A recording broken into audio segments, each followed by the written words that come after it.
till 7.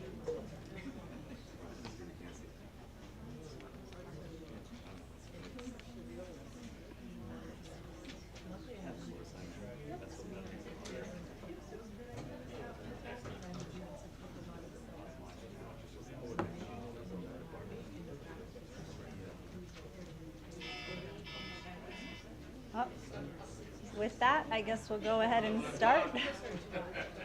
It's 7 o'clock on Monday night, March 6th, and I'd like to go ahead and call to order our meeting of the Board of Selectmen. Please stand for the Pledge of Allegiance, and if you're wearing a cover, please remove your hat. I pledge allegiance to the flag of the United States of America and to the republic for which it stands, one nation under God, indivisible, with liberty and justice for all. Thank you very much. This evening we have myself, First Selectwoman Tara Carr present, Selectman Stephen Dunn, and Selectman Harry Shaker. We're going to go ahead and start with public comment this evening. As a reminder, 3 minutes. I think we have about 15 people signed up. So we're going to go ahead and invest the first part of this meeting to those who have signed up for public comment. And then we'll move along. We've got a lot on the agenda tonight as far as town business is concerned. So who do we have first up? I'm Dan McGrath. Mr. McGrath? Hi. Do I just say the thing? Well, wait till he starts. Yeah, he gives his name. Yes, we are. Oh, I'm not sure if that's on. I think there's a switch on the bottom, sir. Oh, I think it's on. Do you want to just tap it? It should be on. Tap it, sir.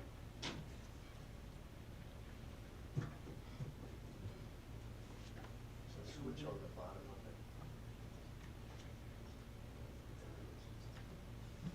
Oh. Not there yet? Is that working? It's on. We switched batteries. We're going to try. Well, Yeah. Well, obviously, yeah, it's not.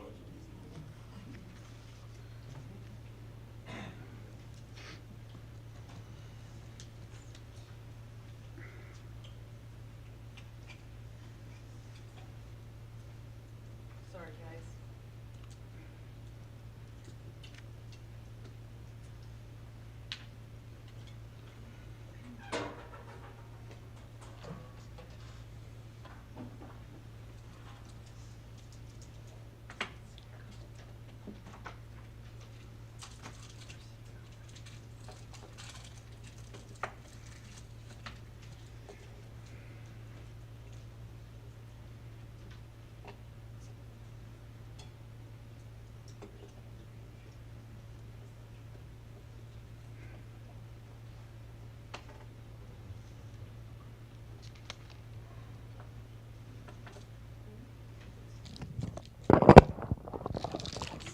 and voila. Thank you very much.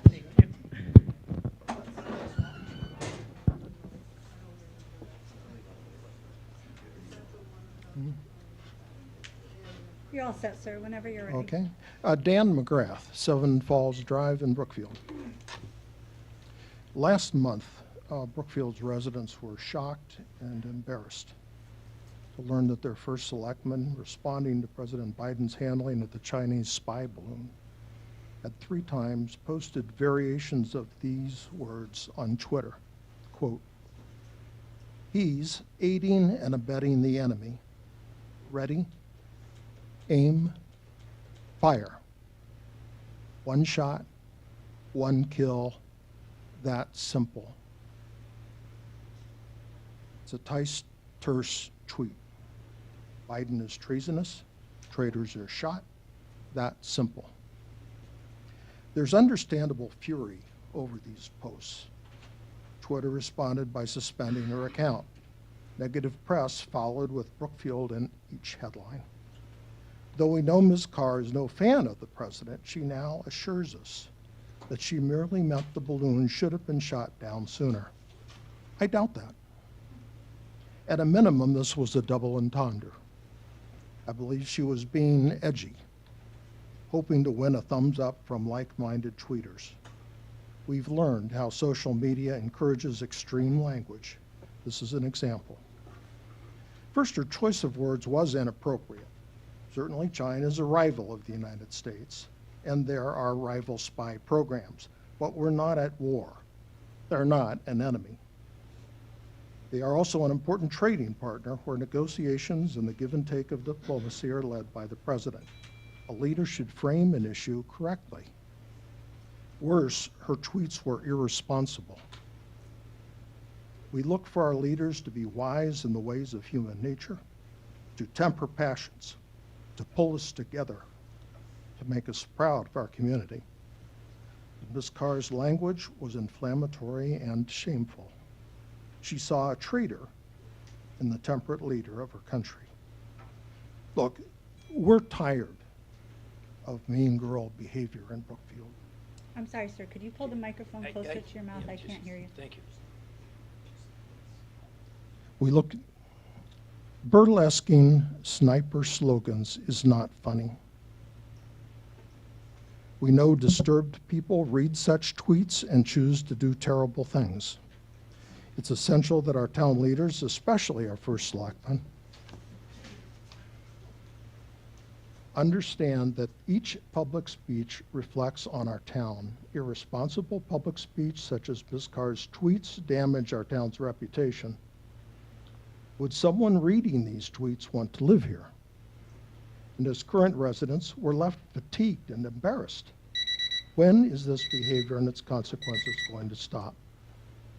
Ms. Carr made a serious mistake. Your time is up, sir. 3 minutes. Thank you for your comments. That's simple. Next.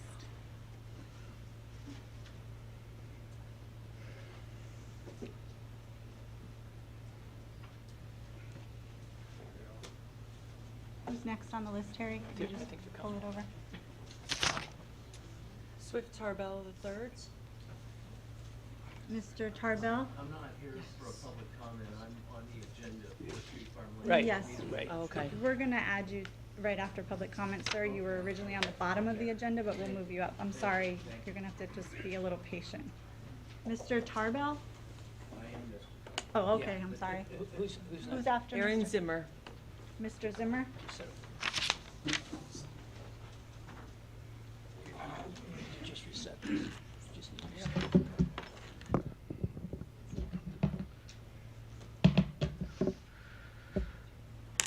Aaron Zimmer, 50 Obtuse Hill Road. Good evening, Board of Selectmen. Look, it's not about the balloon. I'm coming to you as a member of the, quote, fringe of the political spectrum, as Ms. Carr labeled in her public statement regarding the one-shot, one-kill tweet. Now, we all know this fringe political spectrum language was only an attempt to lessen the magnitude of this grand mistake she's made and to vilify and minimize anyone who found the conduct alarming.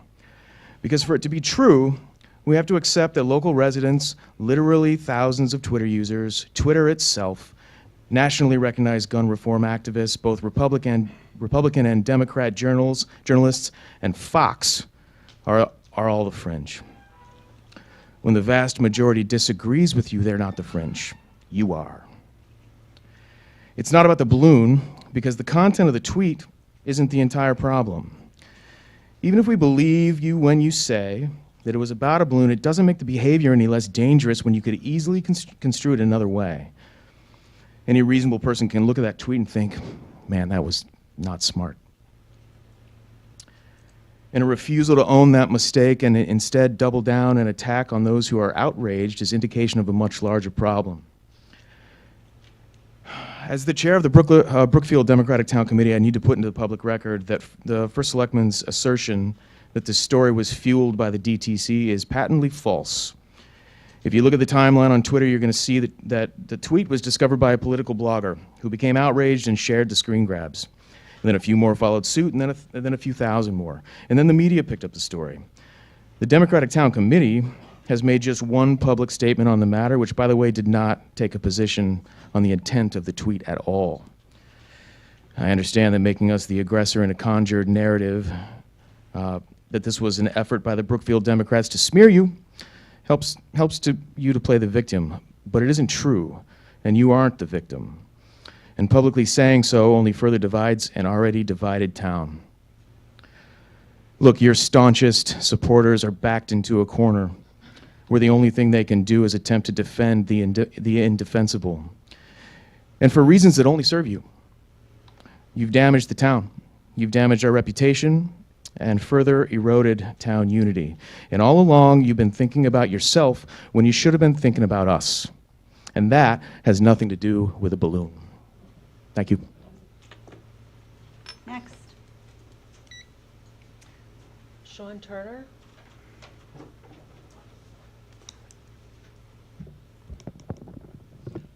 Sean Turner, 23 Freddy's Lane. And I'd like to directly address the first select woman. On May 26, 2027, you posted, "Today I participated in a training on civility." In that post, you also wrote, and I quote, "I aspire to live my life mainly by following the golden rule." You aspire to live your life by following the golden rule? Which golden rule? The one that says those who can't afford it can't get life-saving swim lessons? On Twitter, Senator Murphy happily announced a federally funded program to offer free swim lessons to low-income families in the state, to which you responded, "Every town has people, even adults, who don't know how to swim despite their income level." As a reminder, Brookfield has lots of families that are low income, and not everyone can afford swim lessons. We live in a lake community, and it would be great for every family to learn how to swim, to learn this life-saving skill that could save somebody's life. And instead of celebrating this win for low-income families, you chose to reinforce the inequality in our communities. You also posted, "Today we celebrate a man who brought about change by promoting peace, love, and understanding rather than hatred. A shining example for mankind." And that's a quote. That was a post you made on January 16th. Yet a couple of weeks later, your words in another post, which was on February 14th, said, "Ready, aim, fire, one shot, one kill, that simple." Words you wrote in response to a tweet about the spy balloon. In the press release you wrote, I urge prompt action to take down the Chinese Communist Party balloon with one shot, one kill." Yet you actually wrote, "He's aiding and abetting the enemy. Ready, aim, fire, one shot, one kill." Not once, but a number of times. So think about that for a second. Not once, but a number of times. As an Army lieutenant, colonel, who served for 25 years, you should know better. You and I don't share the same brand of politics, the same political spectrum, as you put it. But politics aside, your words are simply put irresponsible. Irresponsible for a veteran, irresponsible for a citizen, and quite frankly, disgraceful for the first select woman of Brookfield. People say actions speak louder than words, and that's true. But words have consequences. Our children are watching and listening. Yours, mine, all the kids in this community. I remind you again, words have consequences. If you aspire to live by the golden rule, I'm curious, what is the rules of your golden rule? Because it's clearly not the golden rule. Thank you. Next. I'm sorry if I'm not pronouncing this right. Joyce Buccino?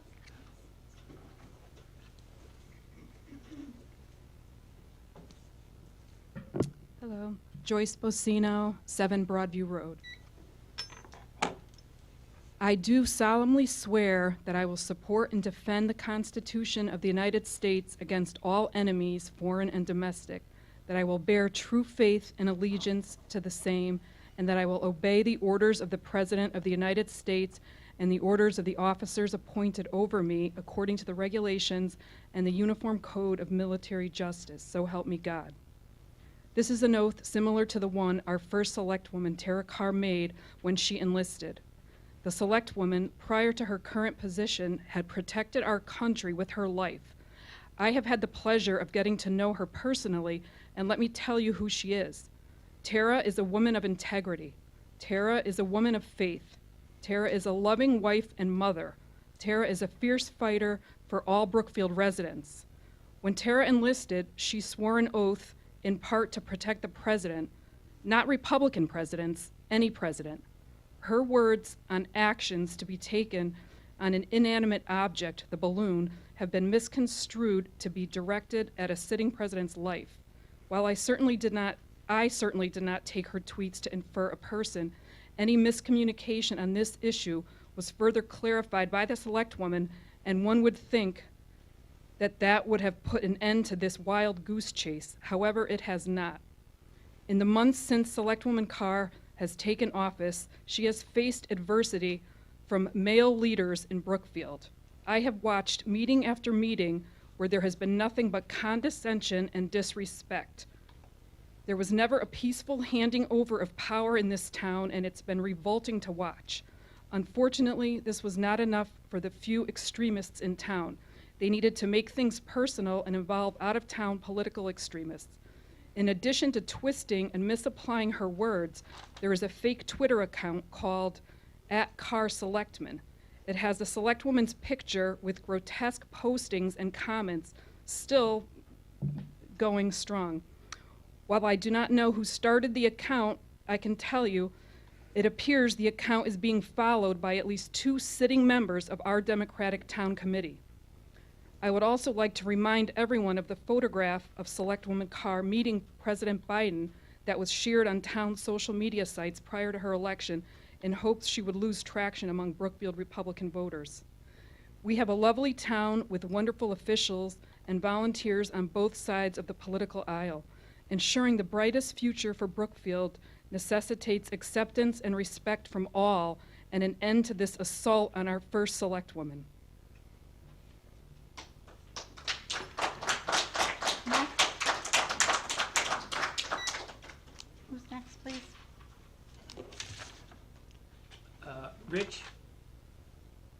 Hess- Hessany? Hessany? Sorry.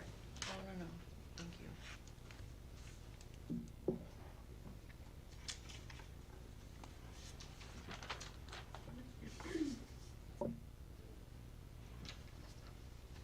Thank you. This is the outline. I know, Okay. 3 minutes.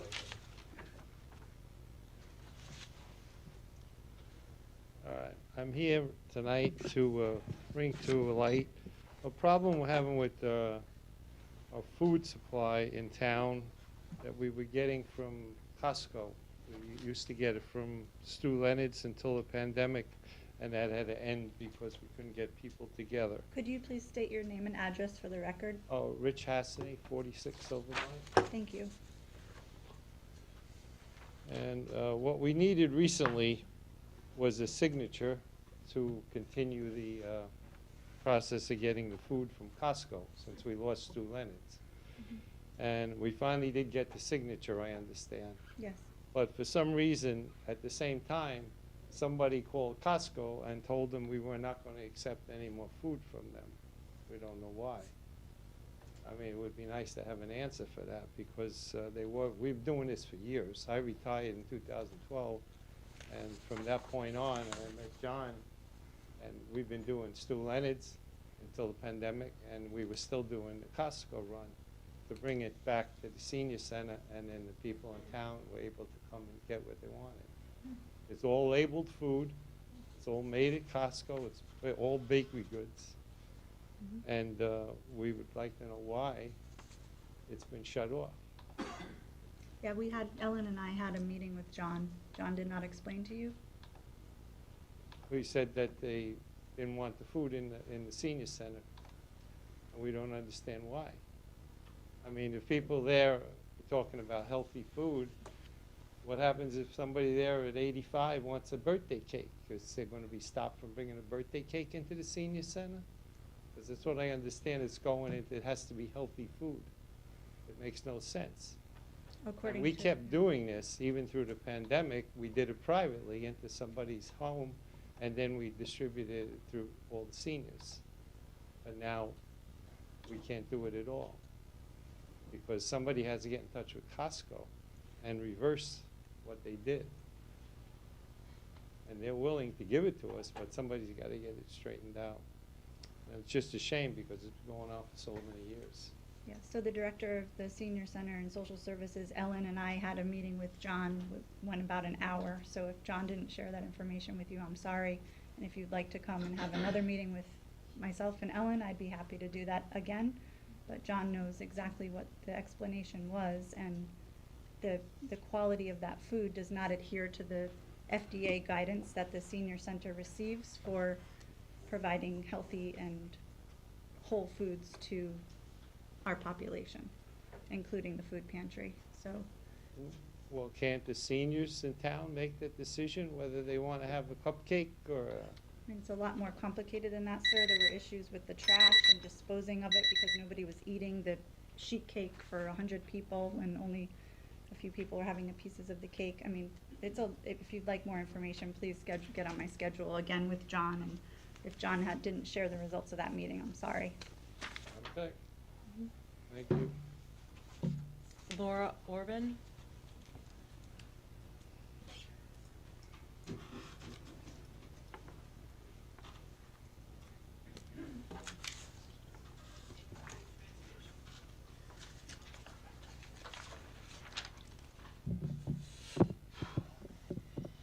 Laura Orban, 95 Stony Hill Road. Tara, as an elected official, you've been given a platform, one you asked for when you ran for this office, and that platform comes with responsibilities. On Twitter, you attributed the recent tragic death of a young New Fairfield teacher to the COVID-19 vaccine, but her cause of death was epilepsy. You routinely tweeted vomit emojis to elected officials, including Vice President Harris, the White House, and the governor of New York. You called President Biden a pathetic excuse for a commander-in-chief. You tweeted conspiracy theories. Because he didn't return a salute to a Excuse Marine. me, this is my time to comment. You tweeted conspiracy theories about the dangers of the COVID-19 vaccine and 5G cell service. Of course, there were the tweets that got your account suspended, not by a few fringe Democrats, as you would like us to believe, but by Twitter for violating its terms of service. The specific tweet being, he's aiding and abetting the enemy. Ready, aim, fire. One shot, one kill. That simple. Your actions were criticized by residents, journalists, and parents who lost kids in the Sandy Hook and Parkland school shootings. Those parents didn't ask for the platform they now have. They responded to you because conspiracy theories and language that normalizes gun violence have real consequences. One shot, one kill, that simple? You made that statement 4 times, publicly, and as the top elected official of this town. It was not a private discussion among military personnel that had any effect on national security. You do know that, don't you? Because you take no responsibility and you said you have no regrets. You delete comments and you block Facebook users from your page that are not flattering because Facebook is for your golden rule kindness persona. It's funny that the RTC's misguided defense of your free speech applies only to you and not to your constituents. I agree with the Hearst Media editorial board in asking, don't you have a town to run? This work is public service. It requires the ability to empathize with people who are different from you, who think differently than you do, and to fairly represent the needs of all your constituents, regardless of what you think about them. It requires you to use good judgment when there is no one there to give you direction, and for you to consider the possible outcomes for all different types of people before you act. You demonstrate time and again that you can't do those things. Thank you And very Brookfield deserves better. Let's see if they can get it. Next. Kathleen Van Duzzy? Kathleen Van Duzzy, sorry. Sorry about that.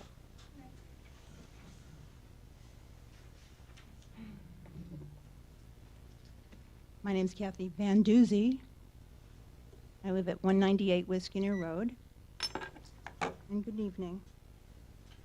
I'm before you to speak to the Phase 2 planning of the future of Center School. For more than a couple of years, our library and park and rec departments have been in dire need of space expansion to accommodate the increased program needs of the Brookfield community members. In a partisan effort to find a solution to these growing problems, our former first selectman coordinated progressive ad hoc committees to investigate all possibilities to satisfy the situation. When the construction of the new K-5 school opened up and the possibility of utilizing the building once vacated, the Center School Ad Hoc Committee was charged with identifying the best and highest use for the school. Their final report, submitted in August of 2020, recommended a new library and park and rec facility to meet this charge and received bipartisan supported by Canvas members of the community. The Library Board of Trustees, new Library Committee, and Park and Rec Commission collaboratively took those recommendations, worked out plans to provide needed resources and opportunities to benefit all Brookfield residents. As a result of their very hard work, this capital expenditure this year request was made to and approved by the Capital Committee for $150,000 as a means of moving phase. I'm very upset about this issue. Moving phase 2 to the project off to the architects. Many people are outraged as I to learn that this board cut their capital budget request before any public discussions could be held. And because they understood, as did Governor Jody Rell, this phase 2 exercise is an essential requirement in qualifying for future expenses of available grants and substantial state assistance, thus essentially shutting down the project for reasons put forth which I cannot explain. Now, 75% of Brookfield households do not use these services provided by the Board of Ed. That's about 6,000 households. So by not including this good faith capital expense in the budget as submitted, the board has denied 100% of the 8,000 taxpaying household members their community resources without discussions and for reasons I cannot explain. I urge the responsible elected and appointed officials moving forward to correct this budget reduction action by taking the necessary steps to include phase 2 capital expenditure as part of the upcoming referendum. It's in your hands to make it happen. And it could ditch your, we've been known to vote down budgets 3 times past the July 1st thing. Thank you. It'll happen again. Next, Andy Kane.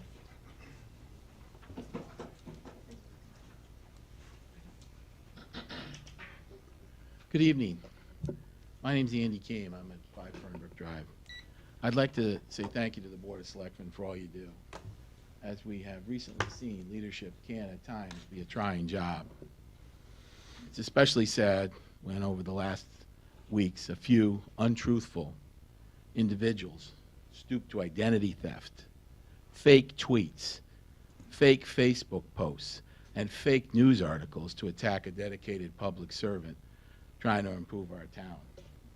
One of our first selectwoman's tweets was that offered advice to President Brandon about shooting down one of the many Chinese spy balloons was stolen, copied, and then corrupted into a fake tweet. Her social identity was then stolen and promoted, her message corrupted, and then used to repeatedly to generate a false story. This is Brookfield's version of Russiagate, a fake story repeated ad nauseum. This identity theft crime was apparently perpetrated by members of the Brookfield Democratic Town Committee and their minions. Aaron Zimmerman, who fled the crime-ridden streets of New York for the safety of Brookfield. Laura Orban, a bitter woman. Steve. And their fake news blogger in chief, Al Robinson, from Danbury. You need to do something. Andy, excuse me. We can speak our minds, but please keep personal names. We do not name personal names. You're here to address this board only, Right. not the people in the audience. Thank you. It's disrespectful to do that. Oh, thank you. Well, a blogger-in-chief from Danbury need to do something more creative than spreading falsehoods. They do this because they have nothing to offer but useless fake criticism. Brookfield's a great town. It would be better without the lies and fake news from a few unstable individuals who define the term hypocrite. There was zero outrage when Debbie Brooks acting library director threatened to crash her car into anyone with a Trump sticker. Thank you. God bless America. And God bless Andy, Brookfield. Okay.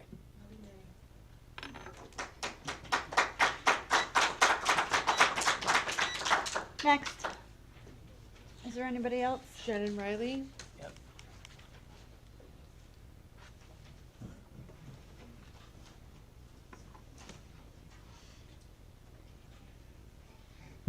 Shannon Riley, 11 Deer Run Road. I'm here as a mom and a teacher. I've recently had to speak with my own sons, I have 4 of them, about their social media use, as well as a teacher of high schoolers, talk with them about their social media use and how anything that you put out on social media is there forever. Your tweets might be deleted because your Twitter account got suspended, but that sticks with you. It's a shame, and it's disappointing and tiring to constantly be surrounded by negativity. I do wish that in the future, if you do get the privilege of having another Twitter account, that you use it responsibly, that you use it with the position that you have in mind at all times. I know that you signed an ethics statement when you took this office, and part of that was that you were to conduct yourself in a certain way. I feel that you have failed to do that, and I do hope that in the future you think before you tweet, before you post, before you decide that you're going to attack another sitting politician, whether or not you agree with them or not. Thank you. Next. I'm sorry if I mispronounced John Joan. Caraz. I think it's Joan. Where are we? Carrie, can I see that? John Caraz, Carazzi. Oh, Mr. Karazi? Oh, Joan. Thank Hi. you. I'm sorry. Yes, John Sorry. Carazzi, 3 Woodland Hills Terrace. Tara, I'm here to ask you to reinstate the Costco food program for the seniors. I know that we had a meeting with Ellen, and she sprang the healthy food stuff on me. I've gone over that program, and I've looked at the food from Costco, and I feel that it does meet the healthy food program. Not to waste any more time, but I accept your offer to have another meeting with Ellen, and I'll be more up to date on what she sprang on us at the meeting. Great. All right? Christine is the you. interim executive assistant, so she can help schedule that and facilitate that meeting. Okay. Thank you. Next. George Glass.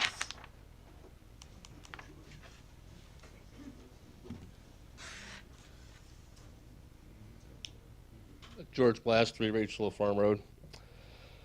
First, I'd like to start by saying how sorry I am that our first selectwoman has had to deal with this, these Twitter trolls.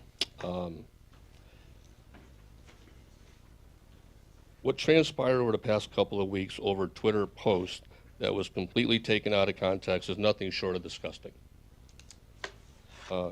Seeing the vile posts and emails I've seen, it's no wonder there's bullying in our school system. And trust me, I've seen some really disgusting emails that I've received. The language is, I just can't believe adults talk that way. To my knowledge, no law enforcement agency is investigating this, and there's a very good reason for that. Tara did nothing wrong. She simply was exercising her First Amendment rights, which are protected under the Constitution. It appears that the Democrat Party is just interested in twisting the facts to use this for their political gain. Just when you think that can't go any lower, they prove you wrong. Our first selectman devoted 25 years of her life defending this country. To see her treated in this manner is despicable. Thank you, Tara, for your service to our country and for all you do for Brookfield. Thank you. Next. Joan Polzin. I'm sorry if I'm pronouncing names wrong. Can you pass that Joan Polson, 16 Twilight Lane. I was going to speak about what I usually speak about every month, which is the huge new tower that's going to be put on Vale Road for 5G electronics. A lot of people don't know about it, don't care about it, don't believe that this technology is harmful. It's not my opinion. I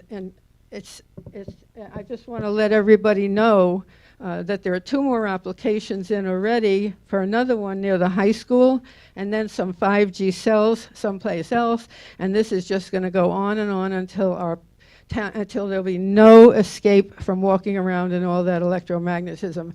If you don't know anything about it, you should find out. I want to just talk a minute about Tara. Okay, I've been trying to talk to government, local government, for, I guess it's going on like 3.5 years with a long break during the pandemic. And I've really seen nothing but corruption and self-interest.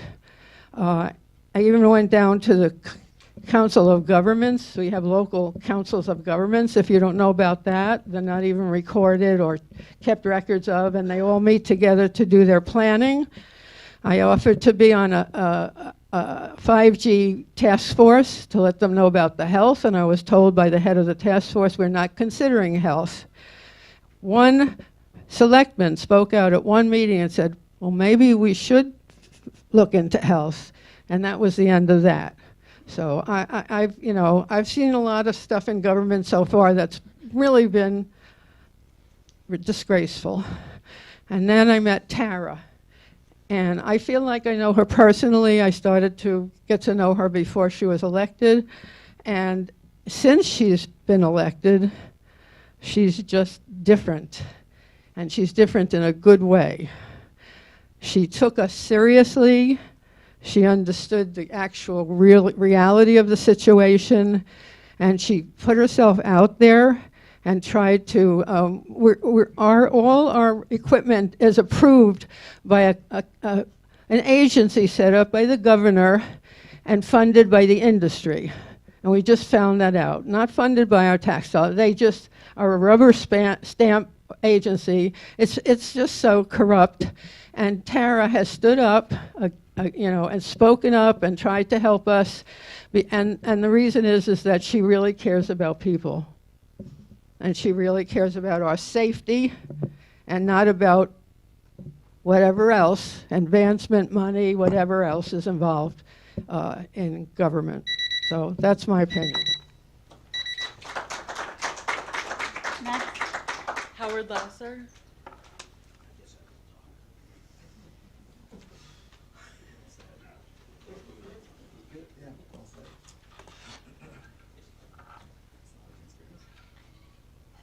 Howard Lasser, 116 Tower Road.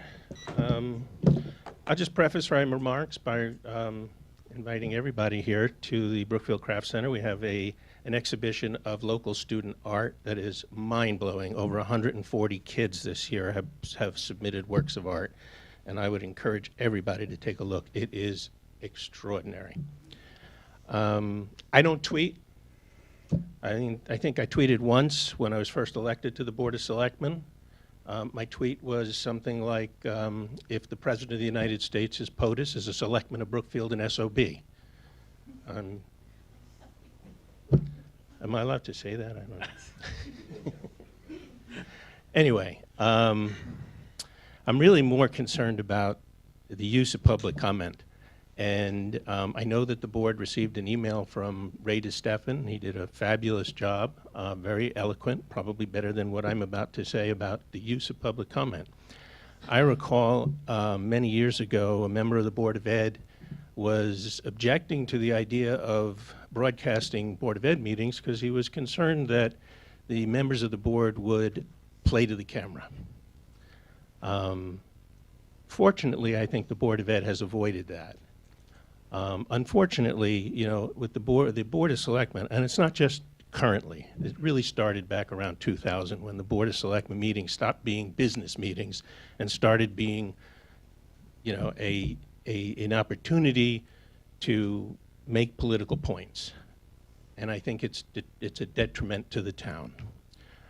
In particular, no member of a board or commission should utilize public comment during their own meeting. They have ample opportunity to deal with the issues in the agenda when it comes up in their business meeting. To take time from public comment to talk about it can only have one purpose, and that's a political, partisan issue. And I would hope that you would learn that that's not the best use of public comment. Thank you. Next. Tony Carr. Just give me a second. I can't figure this out.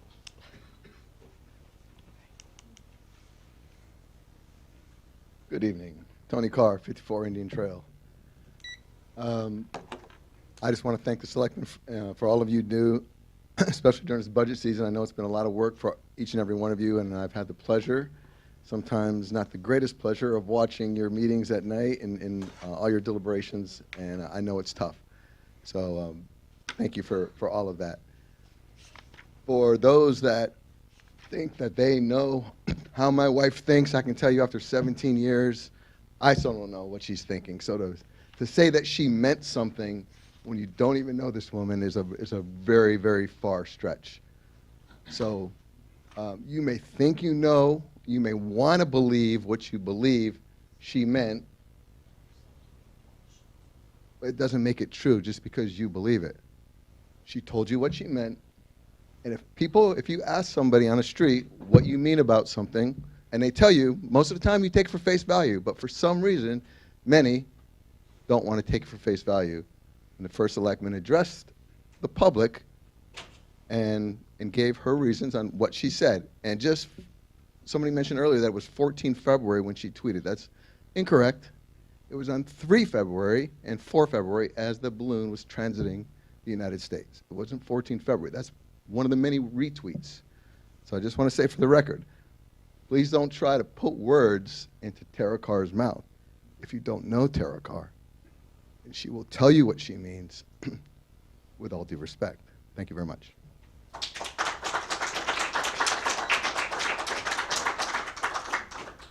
Is there any more public comment? Colin Milligan. Colin Milligan.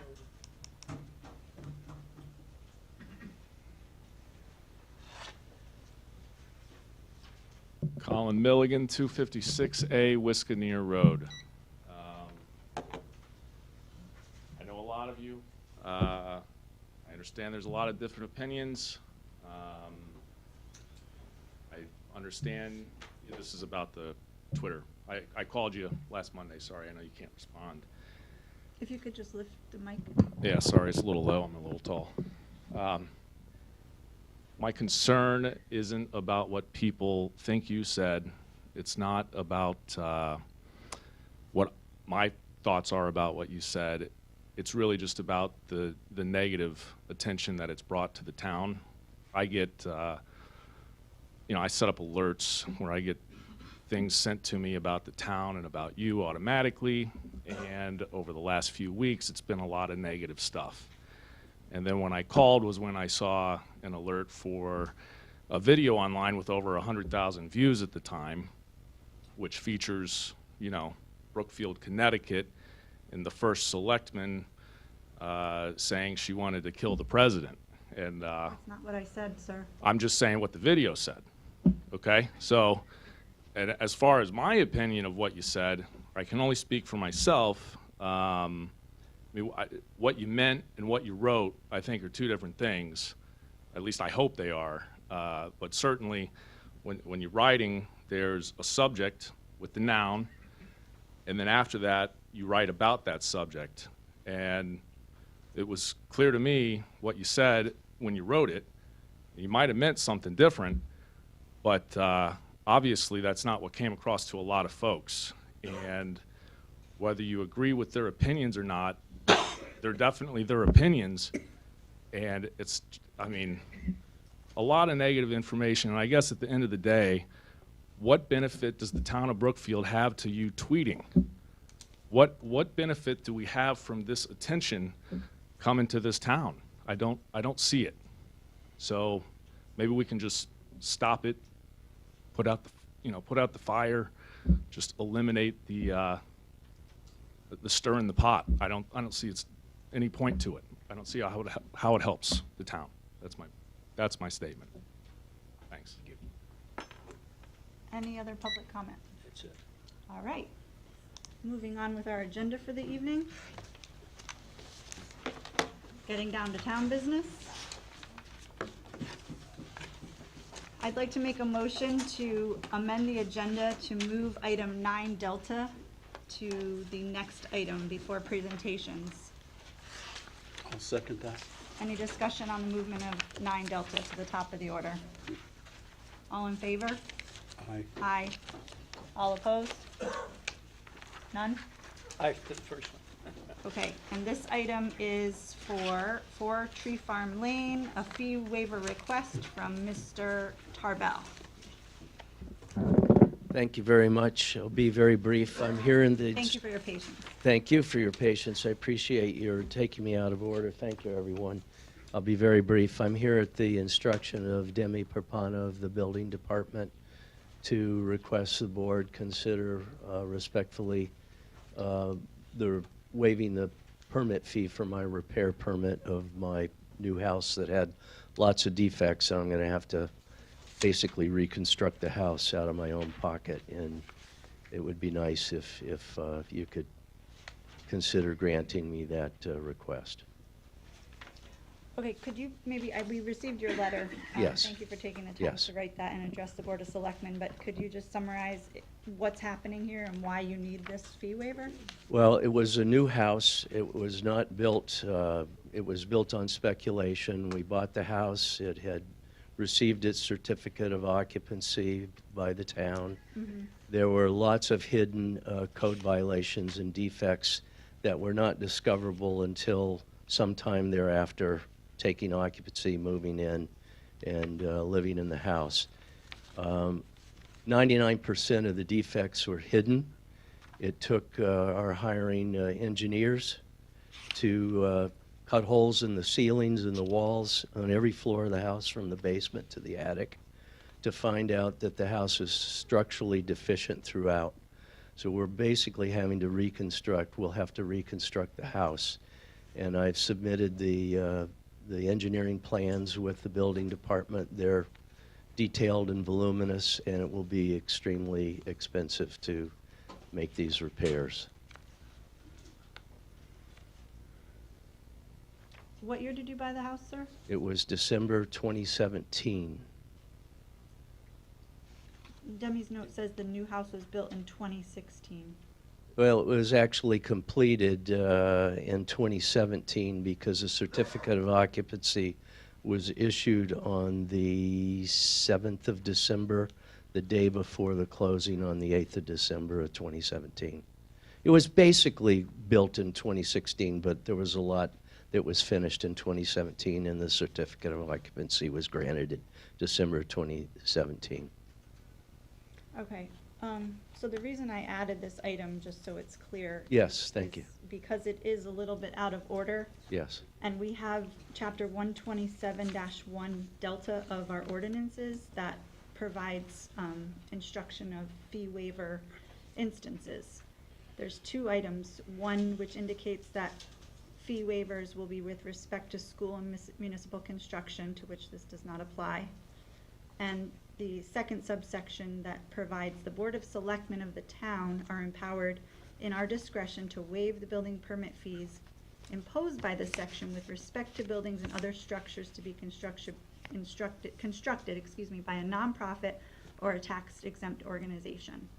And then it goes on. But in my reading of this ordinance, it's also not applicable to waive the fee in this instance. Well, then I was misinstructed and misguided by your building department to write the letter and appear here Well, no, tonight. I mean, it is that it has to come before the board. Oh, I just okay. wanted you to Oh, be able okay. to Well, have- that's fine. No problem. And there is no, the building official was saying that there might have been a precedence in that other residential houses have been approved in the past. Okay. But it was the very, very distant past. Okay. I don't see where we have any room to move here. We certainly understand the situation you're in. Absolutely. But our regulations and law don't allow us to waive fees. You have no legal authority, is that your understanding? Right, well, our It regulation is? only allows us. Well, to then do I it. was misdirected to write this letter and come before you, because my understanding from your building department is that you did. So I'm sorry for taking up your time if you have no legal authority and no I think that discretion. we should probably address the ordinance itself. I absolutely agree with that. I think the cases that Mr. Parpano evidenced to you were literally 20 to 30 years ago. He's got an encyclopedic memory Okay. when it comes to things like that. And the regulations may have been different then. And I believe I met with you years ago when this first occurred at one of your coffee hours on a Saturday morning, because I recall meeting with you. It's been dragging out this long.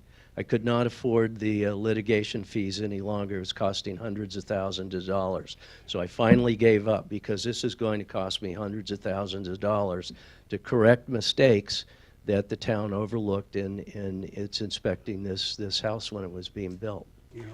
And as I said, these are hidden. Not until you're cutting your ceilings and your walls and in your attic and going throughout, you don't see these. So it's pretty major. It's pretty major. It's my wife is about ready to divorce me because she's so upset about it. Sorry for your troubles. It's crazy. It was totally crazy. It is. Yeah, I agree that we should probably look at the ordinances and provide some kind of hardship clause where there is clear and evident no fault of yours. Something happened prior to it, and you have to fix it to make it livable. We could waive those fees. Yeah. But under the current law, And that's the situation, yes. we can't do that. Okay. And I think the whole board feels for you and understands where you're coming from. But legally, I don't think we can make that. Yeah, unfortunately, the ordinance does, when I looked at it, does only provide 2 exceptions. I did suggest to the board that if they do want to look forward, thinking on this issue, that there should be a 3rd exception for hardship. That Okay. could all obviously be, there's going to have to be some discussion on that, because there's going to have to be applications and I understand. proven out hardship. I understand. And then it gets into a discretionary issue with the boards and who are they saying has a hardship and who doesn't. So it's something that ultimately the town may not want to do, but as far as process is concerned, unfortunately, the ordinance just simply says what it says. And there is not a hardship exemption. Okay, well, I would not have taken up the board's time and everybody's time tonight had I known to the contrary, because Mr. Parpana told me to, write you a letter and. No, come you brought before up a very, I It's think, brought something to important the- issue it's brought that a we legal issue to the Okay. should look at, right? I would say we absolutely need to So do that. we're not able to help you. I understand. You certainly are helping others probably in the future. I understand, okay. All right, well, this is going to take a long time to do, so maybe you might have your hardship exception in law by that time, because this is going to go on for a while, so thank you. Yeah. Thank you. All Thank right. you for coming in. Okay, next item is our presentations. First, is Mr. Belden here? The Board of Education Chair will provide an update on some school spending exposures. Hello, Mr. Belden. Thank you guys for having me. So to the board, Mrs. Carr and I spoke about the fact that we've been having some financial challenges with the Board of Education. You're tall too, Bob, if you just lift the mic up. Thanks. I wanted to take a couple of minutes and brief you on what's going on, so that, and do it here so that everybody in town can also see. We've been talking about this at the Board of Ed and at the Board of Finance for a number of months, but I needed to start with a little background. And this is a budgeting discussion. Over the last couple of years, we've been changing how we do budgeting in town, and it's about how you deal with risk areas. In the past, contingency was held at the Board of Education level, and we would have contingencies of different amounts for special education, for staffing, and the like. And there was a strong feeling that if we were to centralize how we deal with contingency and risk management on the town side, that we could actually tighten up how we budget on the Board of Ed side. And I want to go through the 4 areas of how we have landed on budgeting, because there are really just 4 major areas that we're talking about here. The first is teacher turnover. Most municipalities and most school districts, the way you budget for staffing is you look at the staffing you have, and you budget their full salary for the next year, plus or minus any changes you're making. Very simple. On the other hand, when you transition, you don't find out when people retire until the summertime. So we, like many districts, have seen savings when a very experienced teacher retires and is replaced by somebody maybe newer in their career. You might save $40,000, $50,000 on each retirement because you're having a teacher who's making over $100,000 being replaced by a teacher who's making 50 or 60. That happens all the time. It's natural, and we always historically budgeted about a $50,000 negative amount in our budget to cover that. But over time, we were overachieving that every year. So a number of years ago, like 3 or 4 years ago, we said, let's start increasing the amount of that negative budgeting item and budget minus $200,000, which you have to do quite a few retirements to get that kind of savings. And the quid pro quo of that is we needed to figure out how to cover the risk, right? Because as a budget for a school district, you had to be fiscally prudent when you were putting your budgets in place, and this was $200,000 is a riskier number to take. Secondly, special education. Special education, especially on the areas of outplacements, 1 or 2 new kids in your district will move $100,000 to $200,000 because outplaced special education is very, very expensive. Historically, the board would have budgeted a couple of placeholders for new kids who might show up in the district. And again, 3 to 4 years ago, we said, hey, let's budget with what we know now and then put a contingency on the town side for special education. Just this last year, we had 2 other new items, and if you recall, all of you were here on the board. At the time we finalized the budget, we did not know what the rates were going to be on health benefits, and whether you should budget at the high end of the range, the middle, or the bottom. And we all made an agreement that we would, include that in the contingency thinking from the first 2 items, and similarly on heating and diesel fuel. Right? As we all know, those costs have gone through the sky this last year. And we had all agreed that we would budget at a reasonable level, and then we would cover the differences with contingency. There are 4 very simple budgeting techniques that we've adopted as a town. The problem we're having this year is they're all going in the wrong direction, every single one. So if you go to the second chart in your package, this is a summary I've been tracking since October, when we actually had our first. September is really the first month you have real costs rolling into the Board of Education because school's starting, and we had done a very thorough look with our October forecast and been reporting it to the Board of Finance every month. And I will apologize to this board because I haven't come to visit you, and I probably should have ahead of this. Thank you. But if you focus on the red box, I want to just go quickly down where the financial exposures against the contingency are. Special education tuition is, right now we're projecting to miss our budget by $265,000 of tuition costs plus another $92,000 of transportation costs. That's just and that's driven by 3 additional outsourced students. So that top line is for outsourced only? The tuition is outsourced tuition. That's where we pay another institution tuition for sending a Brookfield child to their institution. What if somebody doesn't go? What happens to that money? If somebody doesn't go, If there's a child who ends up not going? they stay in the district. And we have the third line, which is we have exposures on our professional services, which is the services we do in district.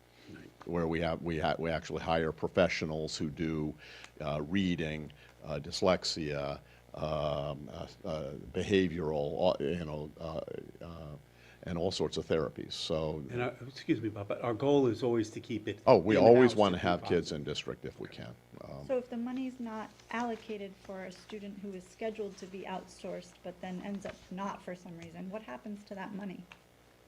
We don't spend it. So does it go back to the contingency? What would happen is that forecast would go down, right? The $264,000 forecast, right now it's an exposure to the town. And if we didn't spend that money, it would go back to the it would actually lower the forecast, which would mean we don't have to use the contingency, right? So, and we have, every month, we have kids who are added to the list and kids who are deleted from the list. So this funding is over and above what the original budget. This is the difference between the budget, what we have in the So budget. the public knows. Yes, I'm sorry, I should have been clearer on that. So right now, special education is driving $549,000 more than our budget. That's a lot. This is the second biggest year. Harry, you and I sat through a year on the Board of Ed where it was over $1 million in 1 year, because special education is extraordinarily expensive. And when you have handfuls of kids moving in, it moves it a lot. And if you have a handful of kids moving out, it saves us a lot. So it's one of the challenges of budgeting in the schools. And can I clarify one other thing? It's very often the case, we set our budgets now for next year. A child will move into Brookfield in August. We learn about their special needs late August, September. Sometimes we'll be doing evaluations in September and October and making the outsourcing decision in January. Right. In fact, So these are not expenses that we can plan for. We just don't know who is moving into town. That's correct. And what needs they might have. So one of the things we do as a part of our budgeting process is we're not actually, because of the laws as a board, to see the names of children, but I've asked our superintendent to give us a listing by they're numbered, student number 1, student number 8, student number 23, and I actually have it student by student by student, what the costs are for the outlay. Right, I've seen that. So, Yeah. and that's it's a challenge. My last meeting on the Board of Education before I came to the Selectmen was a November meeting, and we had an executive session where 12 students were identified to the tune of $880,000. That was mid-November. In the end, that was $1.080 million Yeah. that we had to deal with. When we were dealing with it between the boards all the way into January and February, and if I recall, we had to go do a special appropriation.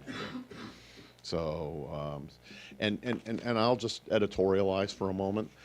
This is part of the structure of the state. They expect towns to pay every penny of outsourced special education up to 4.5 times the average cost of educating a child. So if it costs $15,000 to educate a child per year, we have to bear the costs up to almost $85,000, 100%, and then the state will reimburse us a piddling amount for like 60-70% of anything above that, right? So people think there's great grants that come from the state. They don't even dent the bulk of it. They're looking at re-examining all of this now. Brookfield's not alone in this. Brookfield's definitely not alone in this. So special education is a sizable exposure right now, and it fits into that structure that we had put in place. Had we not had our agreement on how we deal with risks and contingencies, we probably would have put a couple of placeholders in the budget, and I would have brought the town a budget that would have been maybe not $500,000, it would have been at least $300,000 or $400,000 higher, because you had to deal with unanticipated, those situations. The second big category is heating fuel and diesel fuel. The budget that was put in place was done at $2.39 per gallon. The actual is $4.21 a gallon. And it ran up. We locked in as a town and schools in November before the heating season at $4.21 a gallon. But that is sizably higher than our budget. and it was also fit into what I described as our agreements. That's worth $330,000 between the two categories, the biggest piece of which is heating oil. What's interesting is not only, that's rates. We had budgeted for a significant decline in usage this year because we had put in a whole new monitoring system in the high school, and that's paying off. We're actually using a lot less fuel, but we're tracking to what we had budgeted. Right, so that's not helping me offset it. It's just kind of, we track the usage to what we did, but the rates are that much higher. The third category is smaller. It's health benefits. The costs when we actually sat down in June of last year this is medical insurance for employees.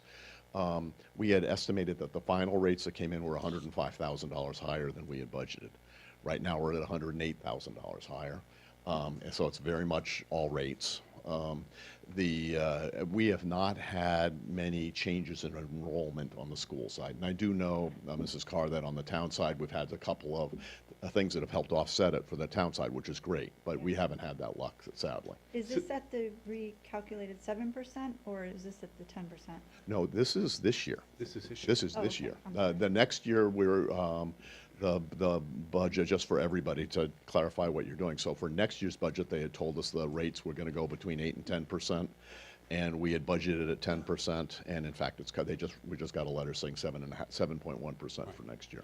That will save us $200,000. So people will understand why that number is different. It's not that you didn't budget properly, but if a teacher leaves and they're a single person, and you hire a replacement teacher, and they're married with children, the cost of their health benefits go from $8,000 to almost $30,000 a year. That's correct. You have no say over that. You have to give them the benefits, and if that's the teacher you want. And the same thing happens on the town side. Yeah, but that's not been our issue. Our issue was the finalization of the rates. Yeah. Right? Well, yeah, 'cause you do it a lot sooner The than insurance company is a statewide insurance company.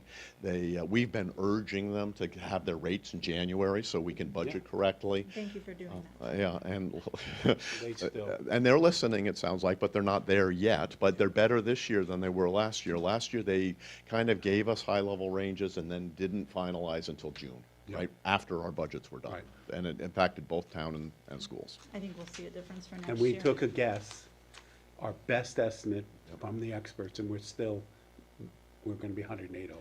Now, the last category here is about salaries, and quite frankly, in aggregate, salaries are helping. But the teacher turnover, the $200,000 that we had budgeted negative on the teacher turnover, only turned out to be 70,000 because we just didn't have that many people retire this year. In fact, if anything, we had some situations where first-year teachers were leaving us and being replaced by second and third-year teachers, and that actually hurt us a little bit in some cases. So that's an exposure of $130,000. We fine-tuned, you may notice that it changed a lot between January and February. It's because when we did a really detailed deep dive as part of the budget, we said, oh my God, we missed a couple in the original estimates. But that is being offset by a couple of areas. We are actually getting some savings on administration. And it's very simple. The bulk of that is what we've done at center school. We had when we lost our center school principal, we took our director of instruction and said, we want you to do 1 year as center school principal and then go back to your director of instruction position. We have chosen to leave that job open for this school year, right? That's $130 of the $210,000. So we had budgeted for 2 positions. There's only 1 being filled right now. So that is the bulk of the administrator savings, and the second is just turnover. Certain administrators, their replacements weren't making as much as their predecessor, right? So those were the big changes in administrator. That's working in our favor. We also didn't fill a bilingual teacher position. If you remember our budget last year, there's a requirement of the state that if you have over 20 students of a single language, you have to have what's called a bilingual teacher. Mm-hmm. But there's a clause in it that says if you can't find one who's certified to teach and actually does natural language in that language, and they're officially a bilingual teacher, you can continue to operate without that position. And that's what we actually found. We could not locate that person. So for this year, we have we have saved that $68,000 in salary. It's not that we wanted to tell you the truth, it's just we couldn't find the person. It's in our budget again for next year. It has to be. The next two lines are leaves and vacancies and substitutes. They go together because when somebody takes, for example, a maternity leave, you have to have a long-term substitute for them. So what happens over a year is you'll have increasing vacancy savings due to regular salary, but it's often offset partly or in total by substitute costs, and those tend to go together. So in fact, that's how we monitor them. And then the rest of this chart, there's very small dollar amounts. There's a little bit movement here, a little bit movement there. So the core of what we're staring at are the things that we had budgetary agreements on, right? The special education, the fuel costs, the health benefits, and the teacher turnover. And it's offset by some savings in a couple of areas, other areas. And so we're at 717. In the end, we only had $400,000 of contingency. That's why it's a problem. Yep. The Board of Finance has said we do have some sources of funding this year. And I hope you all will support that there's sources of funding to help deal with this risk. And they've given me indications to say, look, don't do anything to go turn off the things like books and things like that in the schools. Keep it going, and we'll figure it out. So I've been treating this as a monitoring process, which I can get you an update. I won't ever be as wordy next time because I wanted to get this base out there, but I could give you an update every month as we do it, and we do our meetings on the second. Sadly, the second Monday of the month is our Finance Committee meetings when I get my forecast. So I'll probably send it to you by email as soon as I get it, and then and I can give you an update here if you'd like. That would be great as far as sharing, because a lot of times what's happening is there's vacuums of meetings and the message isn't shared, or I agree with you people, completely. and then all of a sudden it ends up you addressing the Board of Finance without having come through the Board of Selectmen. So If I were to contrast this to last year, we didn't have the special ed exposure last year. We didn't have the benefits costs a year ago. We didn't have the fuel costs a year ago. And we had a lot of teacher retirements that right after COVID. So we actually gave money back to the town. Everything worked in our favor a year ago. This year it's working against us. It's sad, but it's kind of sometimes the Lord giveth and sometimes the Lord taketh away, and this year happens to be one that is working against us, sadly to say. And I would like to say that since we started this process, holding these contingencies on the town side, that limits the growth in the size of the school budget. And remember, once you set a school budget, say at $50 million, you cannot go down without special permission from the state. So we would be continuing to add to that school budget. It's much better to hold those contingencies on the town side. And the agreement between the town and the Board of Ed has been, and it's worked very well. We're going to hold those on our side. If you need the money, you come to us, we'll give it to you.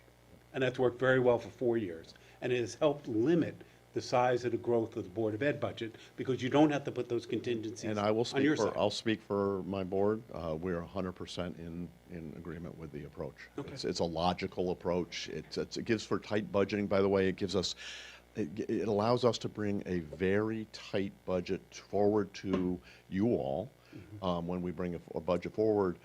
And every position in there is necessary. It's not like I've got 3 placeholders for this and I've got, this little, what if type of thing or a contingency line. There's no contingencies in my budget. So it makes a tighter budget process, I think, for all of us. I agree. So, one thing I will tell you is I've reached out to Mrs. Marion over the last couple of weeks to help walk me through what the appropriation will need to look like on this. She's out, I know, so it's not, and it's not something we have to deal with immediately, but by the end of the fiscal year, we do need to make an appropriation to move money, however the right financial solution is. This is big, so it may trip over some charter level limits. I don't know if it's going to need a town meeting or not need a town meeting, but it's much greater than any normal appropriation. Yeah. So we worked through that in our budget deliberations and used some revenues to cover But this. you can't just use revenues. That's all. You can conceptually in your mind do it, but an expense appropriation is an expense appropriation under the charter. So somewhere we need to do a piece of Actual appropriation, get it actual approved. appropriation work to say we got more revenue in, and therefore we can afford the more expense. So, Wouldn't that be part of the budget?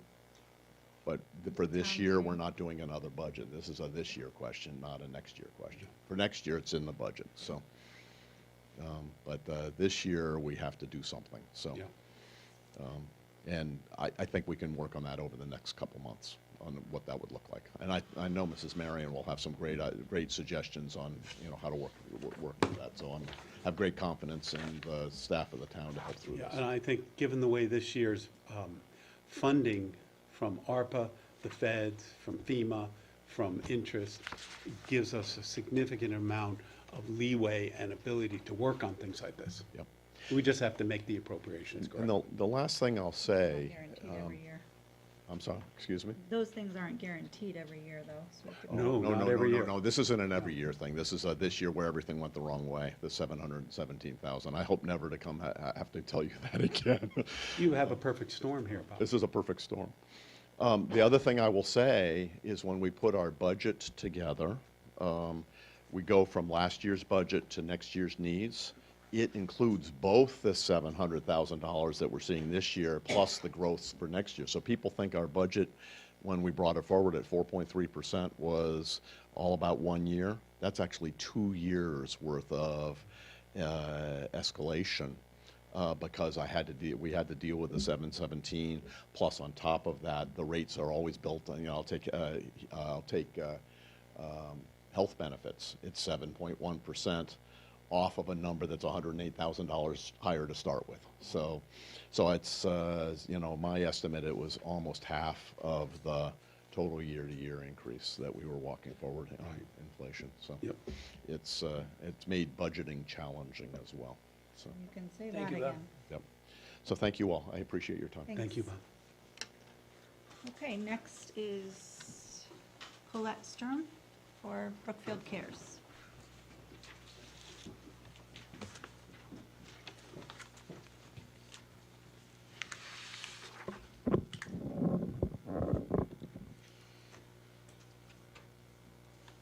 The other presentation. Want to do that? This was just a background. Thank you. Good evening. Appreciate the opportunity to be here to present the results of the Attitudes and Behaviors Survey. Just kind of as a review, Brookfield Cares is a nonprofit volunteer organization dedicated to creating awareness and positive change around the issues of substance misuse, depression, and other mental health concerns. We do this by actively engaging with all sectors of the community to promote healthy choices, reduce risk behaviors, and decrease the stigma surrounding mental health issues. Just a note that our work is funded through private donations from individuals or other organizations and through grants from the town and from state and federal locations. Those are administered through the Region 5 coordinator of the Western Connecticut Coalition. As a summary, in order to gain a better understanding of student attitudes and actions with at-risk behaviors, Brookfield Cares, in collaboration with the Brookfield Public Schools, surveyed students grades 7 through 12 in November of this last year, 2022. This is the 6th time we have administered this survey to the students since 2009. How old are those children, Colette? 7th through 12th grade. So what ages is that? It'd be, 7th graders are usually 11, 12, depending on that age, up through high school. So 18, we're seniors. Thanks. Claire, if we had a question, would you rather wait till the end or just as we go? Or I'm happy to do it either way, whichever you prefer. All right, so with the process, Brookfield Cares worked closely, collaboratively with the school administration on the survey. We provided the survey to them. It was approved, reviewed by the school.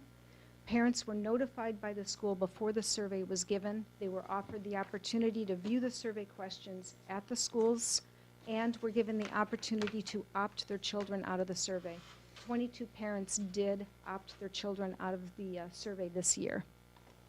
In addition to that, students were allowed to opt out of the survey that day of administration, either prior to the survey or at any time during the administration of the survey. And we did have several students take advantage of that option as well.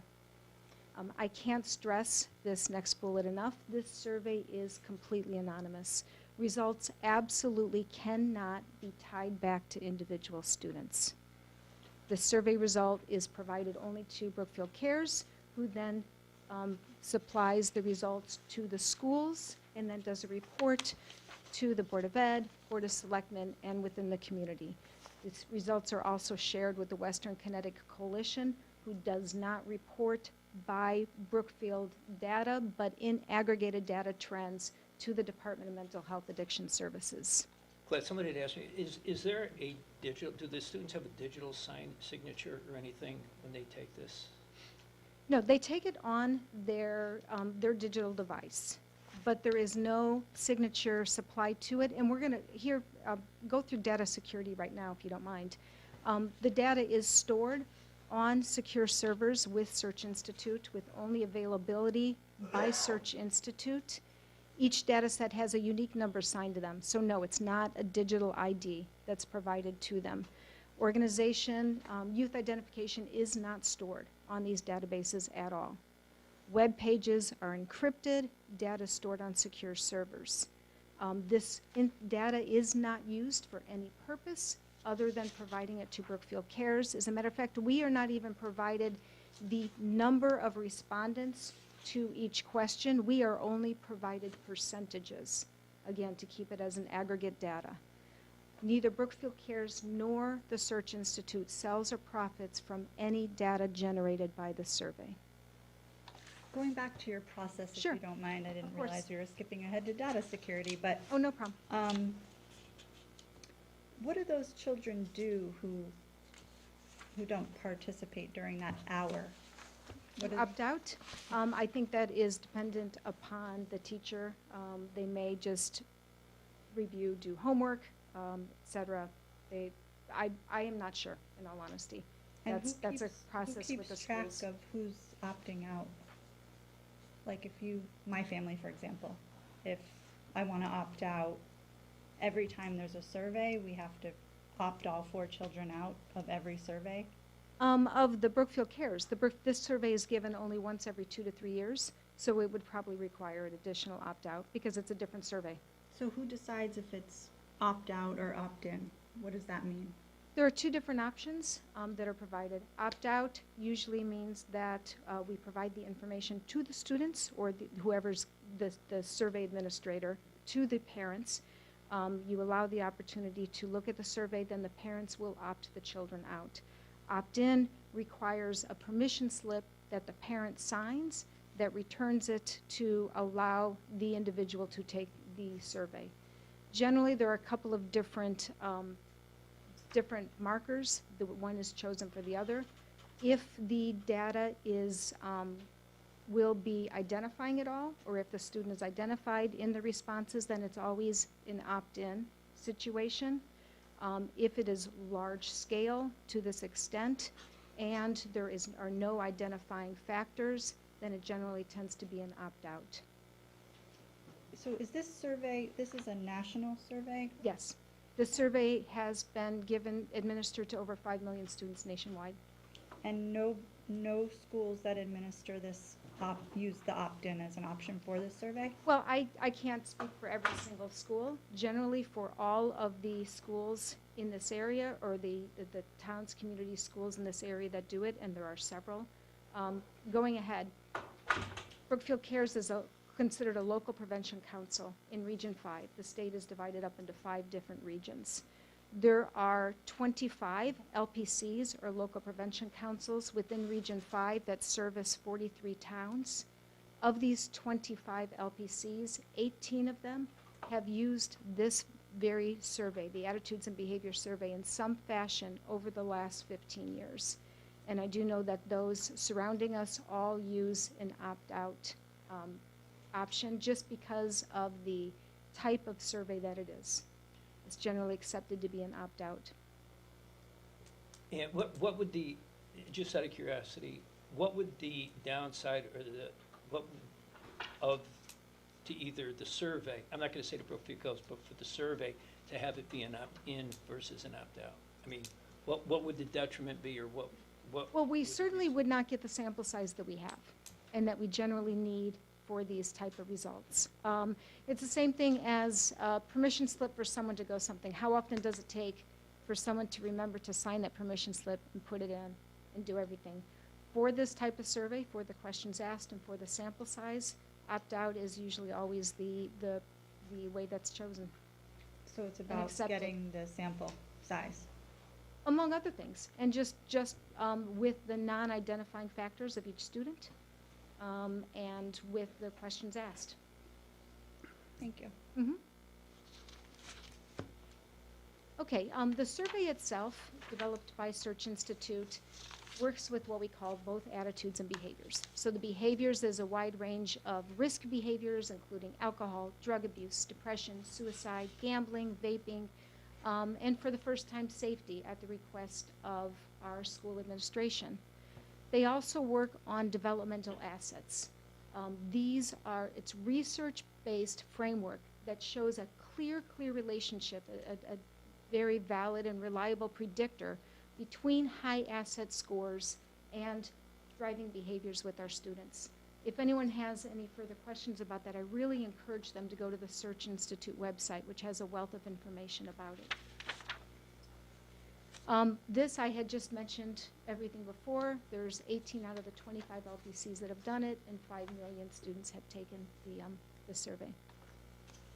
So we talked about the assets, because everyone wants to really look at the behaviors, but these are as important, if not more important, reason that we conduct this survey.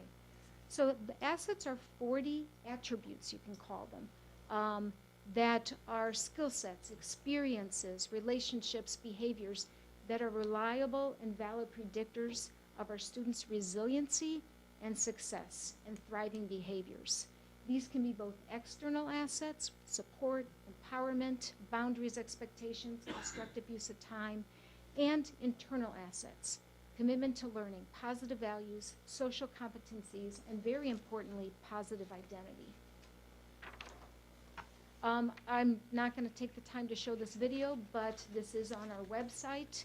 If anyone would like to do it, it's a really powerful and informative video that talks about the importance of assets, how they are positively affecting students, and what communities can do to further build and support these assets in our students to create a healthier student body. So as we had talked about the assets, the more assets a student has, the higher the predictor is that they're going to engage in thriving behaviors, healthy behaviors. Conversely, the less assets on average that our students have, they're much more likely to engage in high-risk behaviors.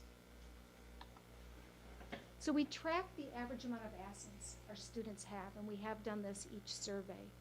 You can see in 2013, we had 20.4 average assets per student. That has slowly been increasing until this past survey, where we saw almost a 2 asset per average student drop.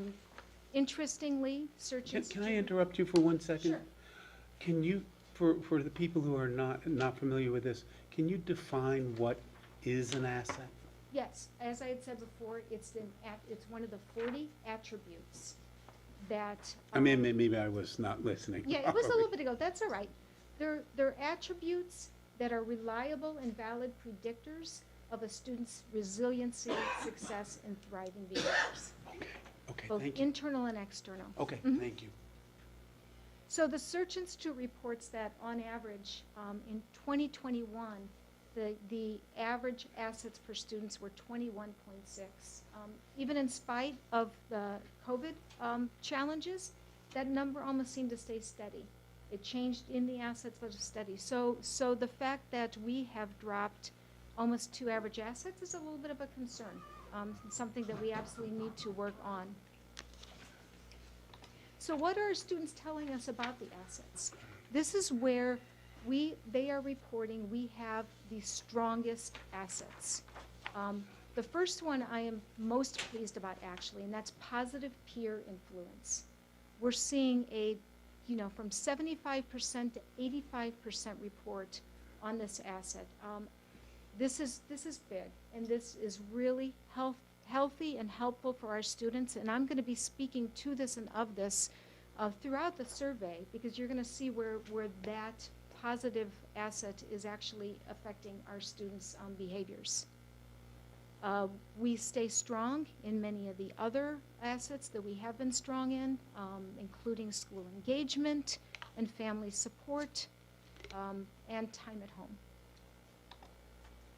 Where our children and students are the weakest tend to be where we've always shown sign of the weakness, but unfortunately, even these have fallen even further.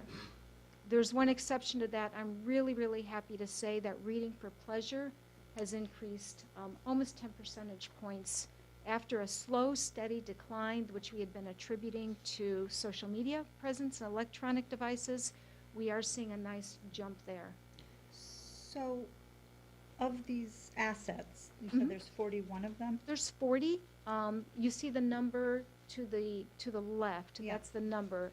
We haven't listed all 40 of them. Okay. We've just listed the ones where our students tend to be the strongest and tend to be the weakest. So there were 172 questions that took an hour of the students' time to answer the questions. Between a half an hour and an hour, depending on how much time they were allotted, yes.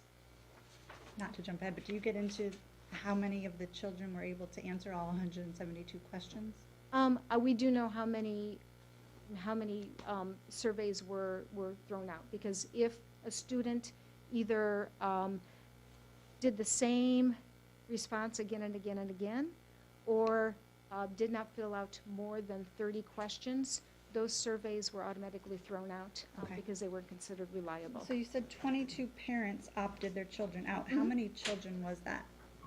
I do not have that answer. I mean, So it's if just I what the was administrators did. mother of 4, then that would have been 4, right? But it doesn't account for the number of children who didn't participate. Right. I do not have that answer for you. Thank you.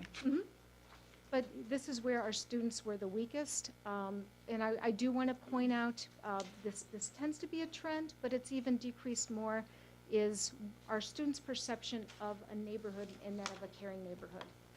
Like the first one, community values youth, did go down from 22% to 16%, and a caring neighborhood decreased 3% as well. So how many questions would be in that category? You would have maybe 1 or 2 questions regarding each asset. Then you had a couple questions regarding each behavior. Sometimes things were asked maybe 2 different ways so the student could understand it. Sometimes it maybe takes 1 or 2 questions to get at the gist of exactly how they would formulate the response to that particular asset or that particular behavior. So I know you said if a parent wanted to see the survey, they would have had to have made an appointment, go to the school, and look at the content of the survey? Yes. How would a parent know what questions were being asked, and if the idea is for them to not, why? Jen, are you asking why the survey wasn't sent home for the parents to review at home? Right. I was trying to get. Generally, that is not done, and it's not suggested that the administrators of the survey do that, because then generally parents are going to share the survey with the students prior to the survey, which can then skew results because it's been discussed prior to the students taking the survey. Thank you. Yeah, it's just standard practice for administration of a survey always to do that, to avoid discussion and predisposition to answering the questions. So looking at the behaviors that our students are responding to, this slide here speaks to the alcohol misuse. I'm very, very happy to say that alcohol use has gone down both at our Wisconsin 7th and 8th graders and our high schoolers. That is good news. Of concern, though, is that we do have 5% more of our high schoolers who are getting in a car with someone that has been driving. although that number is exactly opposite for Wisconsin, and we have 5% less of our middle school students doing that. Other risk behaviors that we look at, gambling with both middle school and high school is stayed about the same. Illicit drug use, this is heroin and other narcotics, has inched up slightly at the middle school. It's not a large increase, but it's a very concerning increase. You mean at the high school? Yes, I'm sorry. The National Institute of Drug Abuse has reported that substance misuse across the board for our youth has actually gone down. In the middle of COVID, it took a really significant decrease, all substance misuse with their students, and they attribute that to the quarantining and the shutdown of schools. Students just weren't around each other enough to engage in substance misuse. But what they did find happily is that after everything opened up, those numbers didn't creep back up again. They stayed fairly steady. For the most part, Brookfield is showing that same thing and mirroring the same results. There are two areas where we're unfortunately bucking that trend, and that's in the illicit drug use, and that is also in using prescription drugs that have not been prescribed to them. So in other words, sharing someone else's prescription drugs. So we also take a look at not just risk behaviors, but what's considered high-risk behaviors. This is a category of activities where a student might engages 3 times or more in these specific behaviors. This has, again, inched slightly down for our 7th and 8th graders, but gone up for our high schoolers.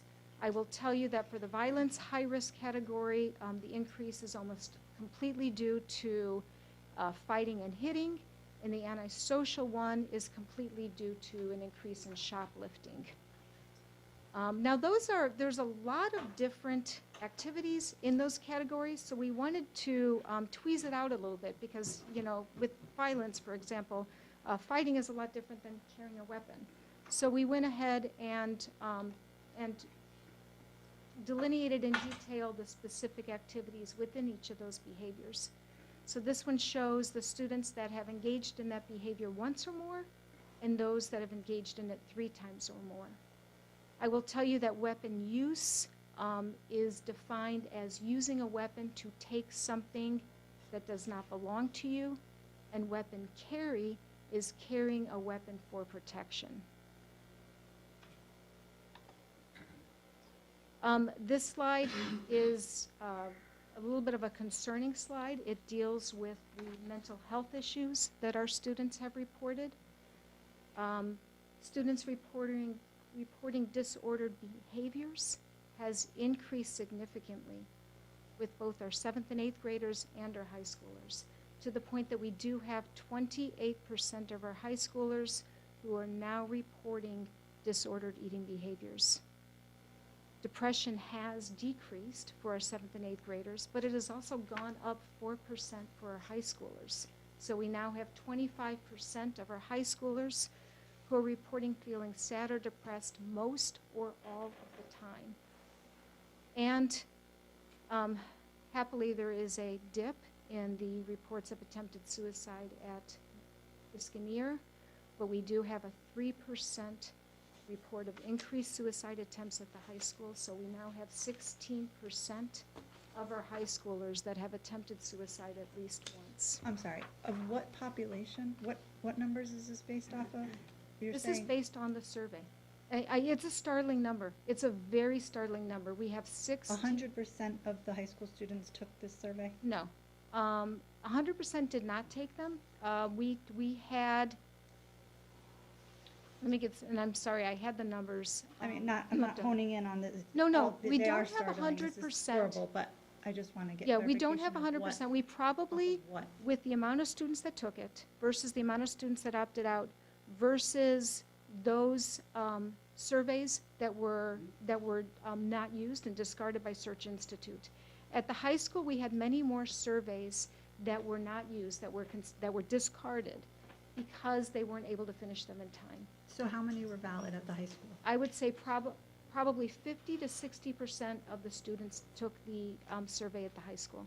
But what you need to understand is the percent confidence in that is high enough that you can extrapolate that to the entire student population within about a 2% confidence level. Okay. So when we say 16%, it is 16% of the respondents of the survey, but because of the confidence level, we could extrapolate that to the entire high school population.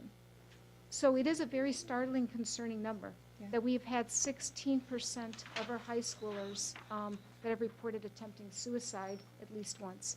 And this is a number that other communities that have administered this survey within the last year or two are reporting close and similar to those numbers. Yeah, this is a startling slide. So if we look at other ones, oh, this is a little skewed, but okay, so this is a little heavy data. Yeah, is there? It's up here, correct, but I don't know why it's doing that. Okay, all right, but if you can see that all right, now try to explain what's happening in this slide for all of you. It's a heavy data intense slide, but it really tells the story that I had talked about before, the good news of the positive peer influence. These are three of the category substances that we assessed our students on. The first line is the actual use, the past 30-day use. The other three lines are really what drive and factor in to the substance use. The perception of risk, perception of parent disapproval, and the last one that all of you can't see here is the perception of negative peer influence. In other words, if their peers feel it's wrong, how that affects it. So we've said that alcohol and marijuana have gone down. I'm thrilled, again, to see that in both alcohol and marijuana. You can see, though, that the perception of risk for both of those has really not changed a whole lot, a little bit with marijuana, but it's certainly decreased even with alcohol, and perception of parental disapproval stayed about the same. Where we see the big difference, and I'm sorry that none of you can see this with that one line, is with the perception of negative peer influence. That has significantly increased. So because our students are feeling that their peers look negatively upon these risk behaviors, it is absolutely factoring in their reduced use risk behavior of these substance misuses. With prescription drugs, though, and again, this is the other area of substance misuse that I said, unfortunately, Brookfield is bucking the trend. We're seeing a slight increase at both the 7th and 8th grade level and the high school level, with really no change in parental disapproval, perception of risk. We're also not seeing that increase in the negative perception of the negative peer approval or disapproval that we saw with the others. So that we feel that is one reason that we're not seeing the decrease in substance misuse in those areas that we did in the others.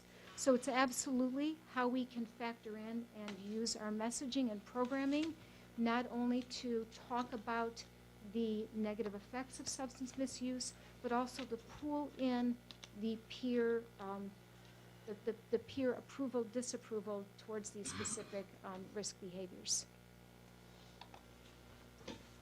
So in addition to taking a look at just all of the different categories, we wanted to look at the difference between male and female responses. Often they were similar, but quite often there were some significant gaps into how our females responded versus how our males responded. These lists here are the highest gaps for both our 7th and 8th graders and our high schoolers. I wanted to point out in specific that when it comes to feeling safe, our females feel there's 20% less safe than our male students at both middle school and the high school. Also of note, there's a 38% difference in our females' positive view of personal future, and a 20% difference in the self-esteem at the middle school. And if we take a look at that to how our students responded with the mental health issues that we had talked about before, feeling sad or depressed, disordered eating, and engaging in and suicide attempts, we can see that both male and females increased in these behaviors, but females did so at a significantly higher rate. This goes hand in hand with a report that the CDC recently published last month that talked about a very concerning increase in mental health challenges to our teenage girls, as well as violence and feelings of insecurity and feelings of not feeling safe.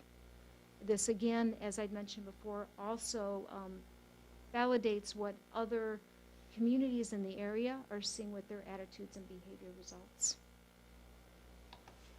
A couple other points of note. 4% of our 7th and 8th graders, almost a third of our high schoolers reported attending parties in this past year where kids their own age were drinking. Both middle school and high school, all 4 assets relating to positive identity. Remember, I said this is a really important one that helps promote healthy choices and resilience to saying no to risk behaviors. It's personal power, self-esteem, sense of purpose, and positive view of personal future. All of those have declined. This is something that we can work on as a community and have a discussion to see how we can help bolster these very valuable assets. 71% of our 7th, 8th graders, 80% of our high schoolers are using electronic devices for non-school related purposes at least 2 or more hours a day. And 58% of our students watch 2 or more hours of TV or videos each and every school day. So we also use the data here to know when we raise conversations, either as a family or to introduce these topics into health curriculum. So this slide here talks about the sexual activity that our students are reporting. But we really ask that question for the follow-up question, which is the protection that our students are taking. So as you can see with this side, as you would expect, we have a gradual increase, grade over grade, into the amount of our students that are having sex. But concerningly, if you look at the second line, it's our youngest students that are seldom or never using birth control at higher rates.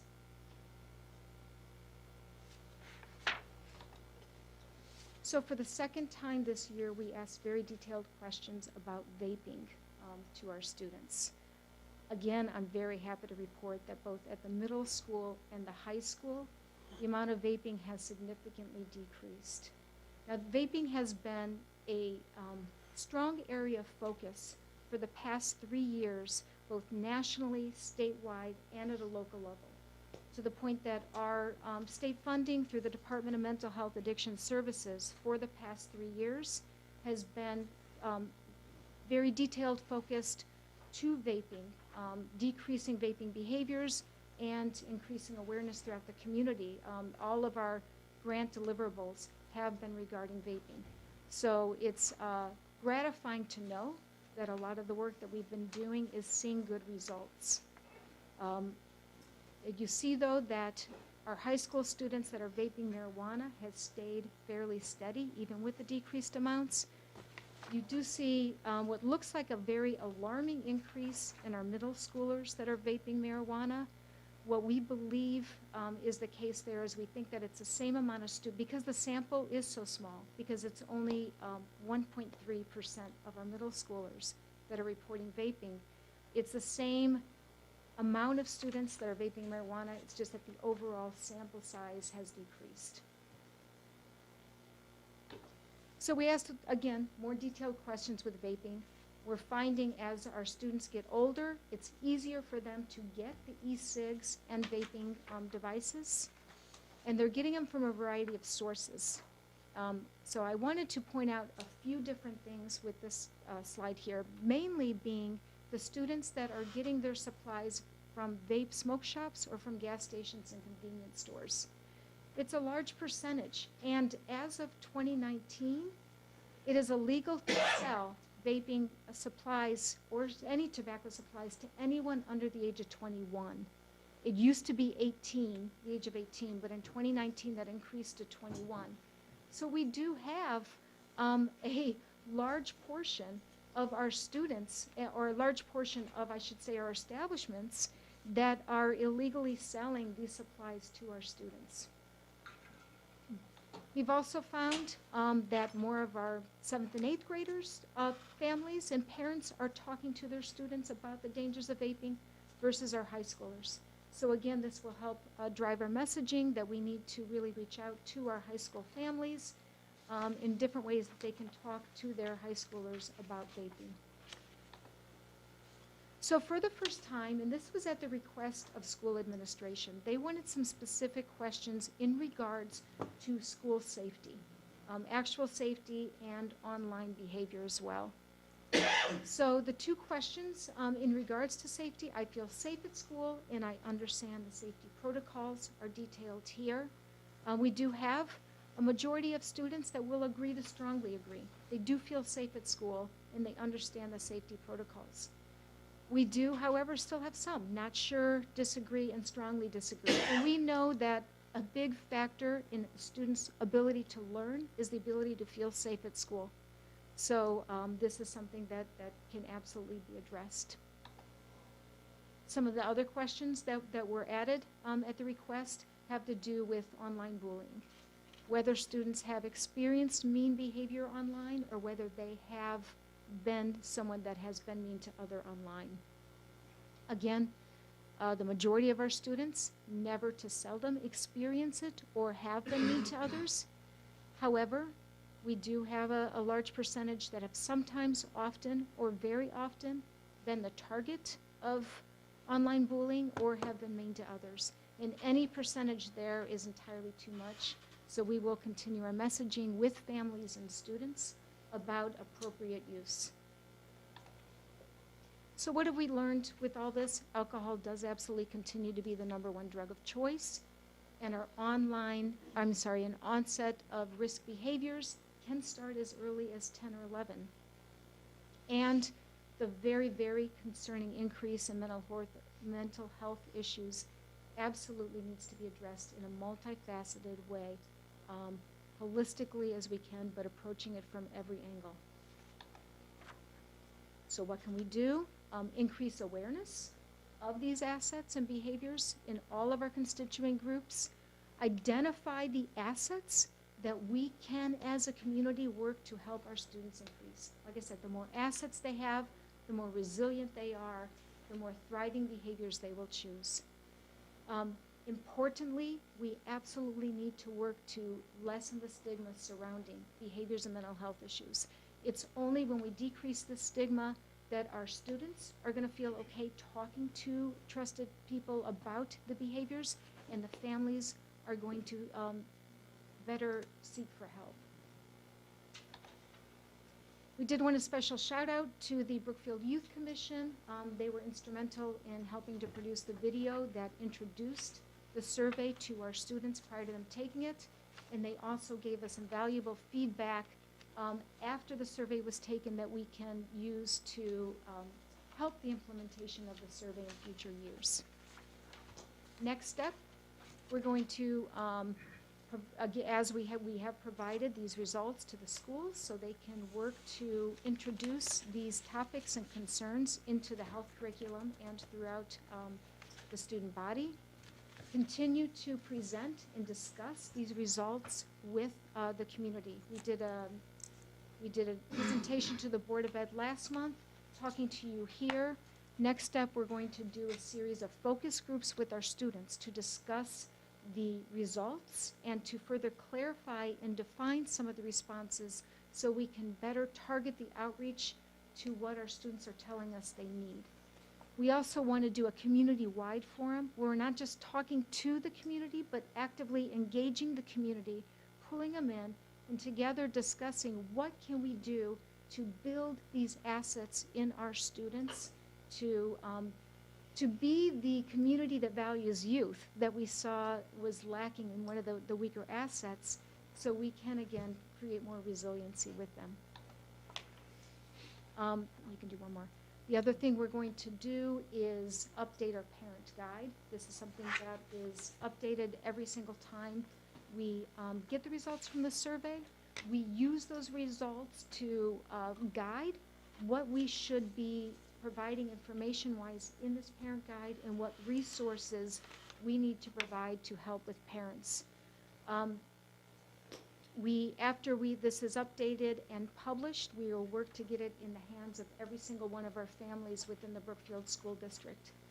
Last time, because of COVID, we literally mailed out a guide to every single household that had students in the district.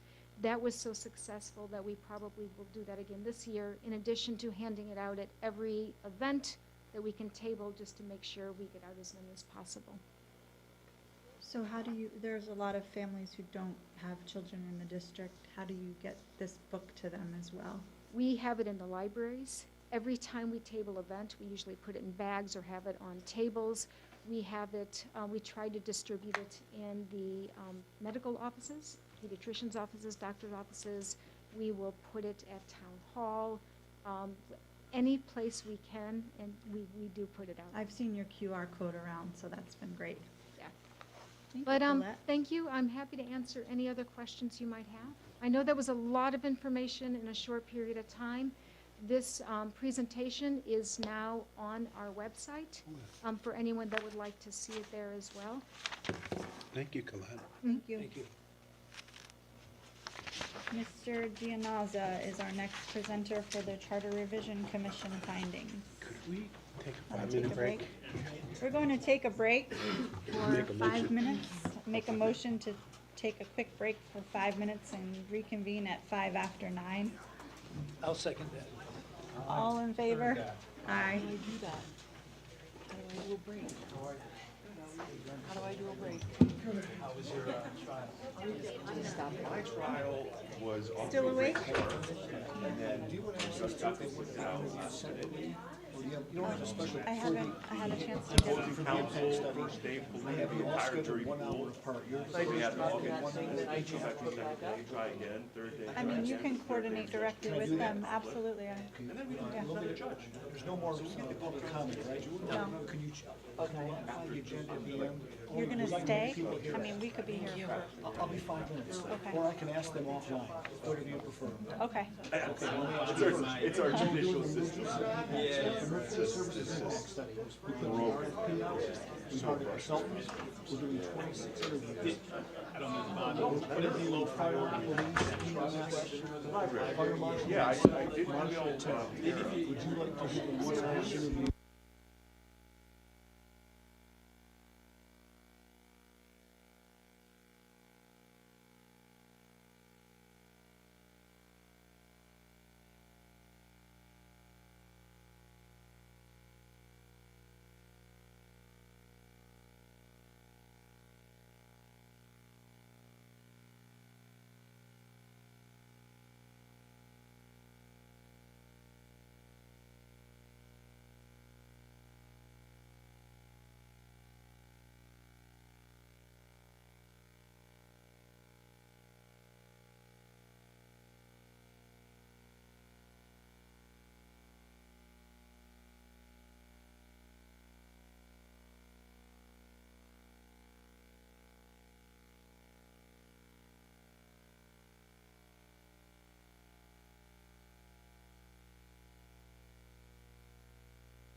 going again?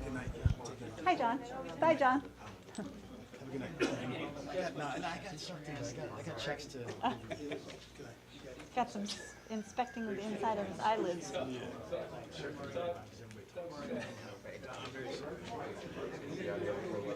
All right, let's reconvene. Harry, come on, please.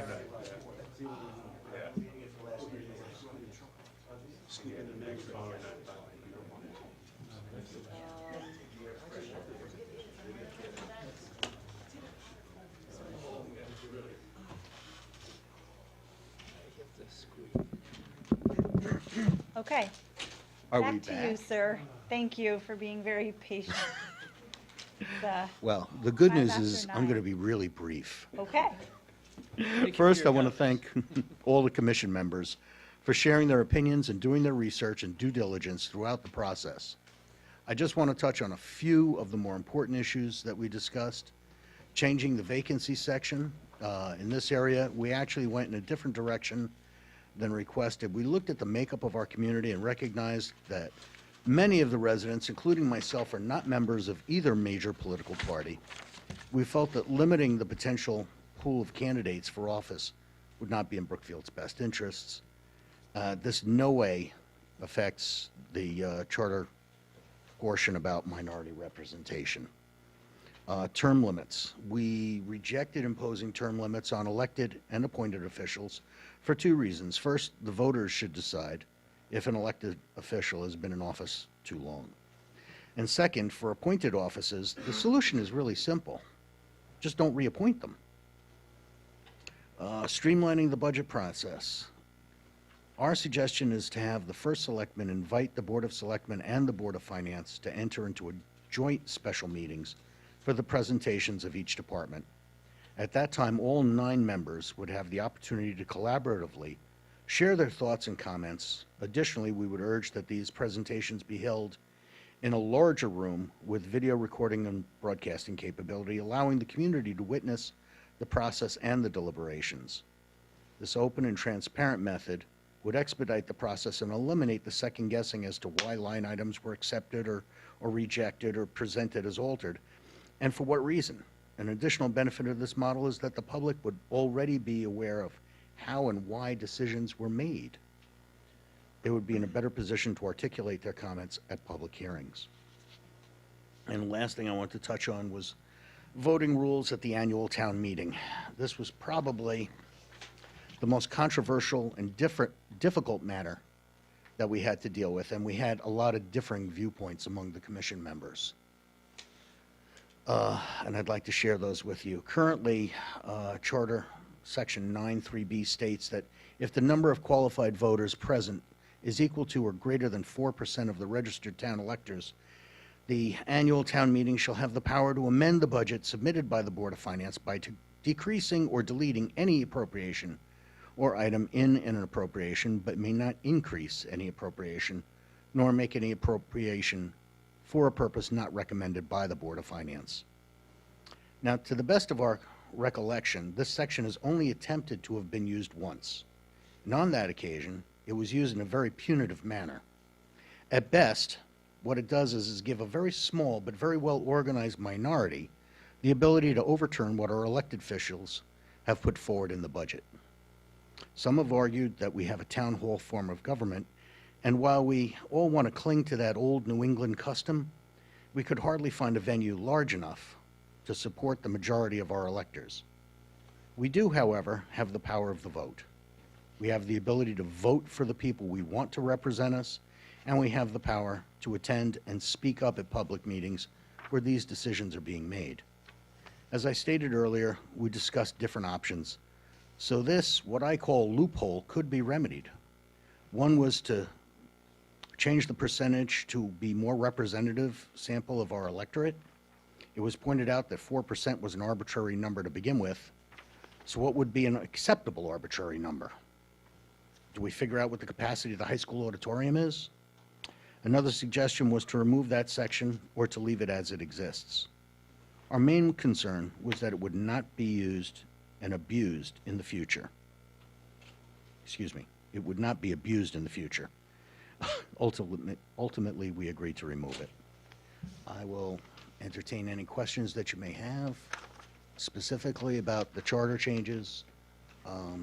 But I did want to thank all the commission members. They really worked hard at this, I would agree and I'm with very that. proud of the work that they did. Thank you very much. Thank you for your work, Rob, and Is the that committee. a script you were reading from, or Yeah, I wanted to prepare a statement so that I wouldn't. would you be able to share that with me so I can reread what you said instead of having to go back and look at the video? I just want to make sure I was capturing what you were saying. Can you sign it?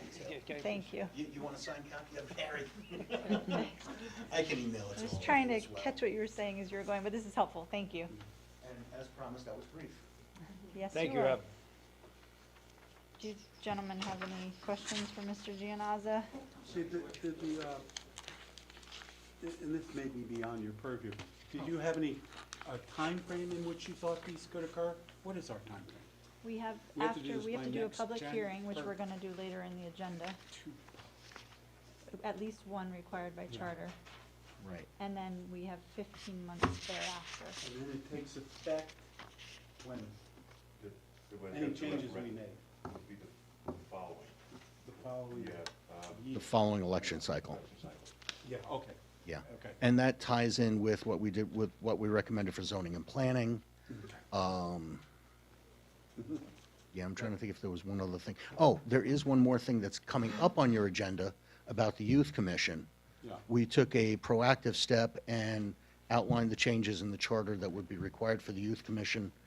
I know that you've been very involved with that as well, and Ron Jaffe's not That's here the to last thank, one. but I know that he pursued that from the position of the Youth Commission, so. Okay. So you have one public hearing at least, within, you gotta have all your public hearings done within 45 days of when the final report was given to Andrea. And then, if there's any changes after the public hearing, it's gotta be done within 15 days after your last, public hearing. And it's gotta be sent, and I sent back the charter revision if you would like any changes for their consideration.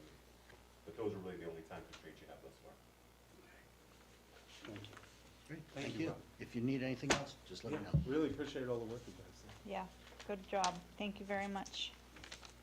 Okay, moving along to our monthly agenda items. We'll be having our coffee with the community on Saturday, the 25th, from 9 to 10 at Chick-fil-A this month. Please stop by. Everybody is welcome. God bless you. We have vacancies that remain on boards and commissions, including 2 on the Arts Commission, 2 on the Energy Advisory Board, 2 on the Housing Authority, 3 on the Inland Wetlands Commission. Lake Leelanau hopefully will get taken care of tonight, as well as the Library Board of Trustees. We have a vacancy on the Municipal Building Committee, Planning Commission, Still River Greenway Committee has 3, and the WPCA. Any questions there? None. For correspondence, I'd like to make a motion to add Aaron Zimmer's email from the 13th of February 2023. That was missed as part of this list. I'll second that. Any discussion? All in favor? Aye. Aye. And please include that in the minutes.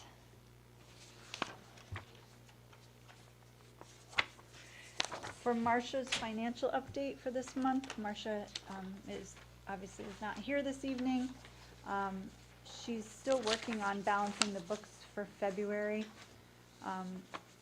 When she had sent this email, the month had just ended, and the statements aren't going to be in for a little bit. So she asked that we use the reports that are provided as item 5C for our meeting tonight.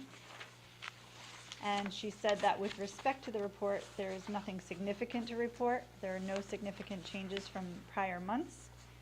And we're going to continue to have budget meetings and into the end of March, where we will refine the numbers for any transfers needed for our April meetings. Have you guys had a chance to review these? I didn't see anything that was of super concern to me right now. Yeah, I'm fine.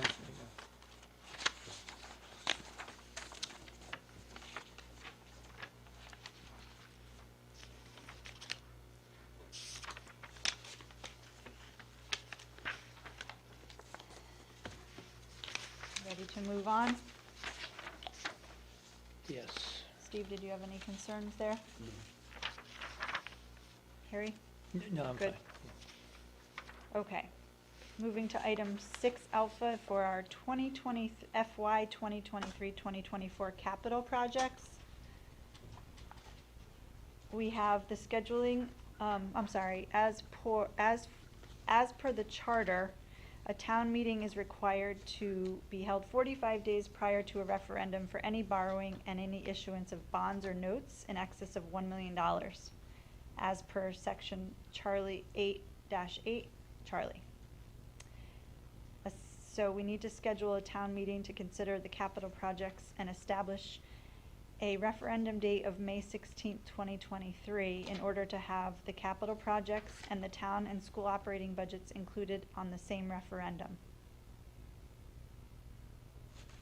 Having said all that, I'd like to make a motion that the Selectmen, in anticipation of the Board of Finance action on the fiscal year 2023-2024 capital projects and bond council resolution, approve scheduling the date of the special town meeting on Thursday, March 30th at the Brookfield High School Auditorium to consider the capital projects and establish a referendum date of May 16th, 2023. I'll second it. Any discussion? None. All in favor? Aye. Aye. Thank you.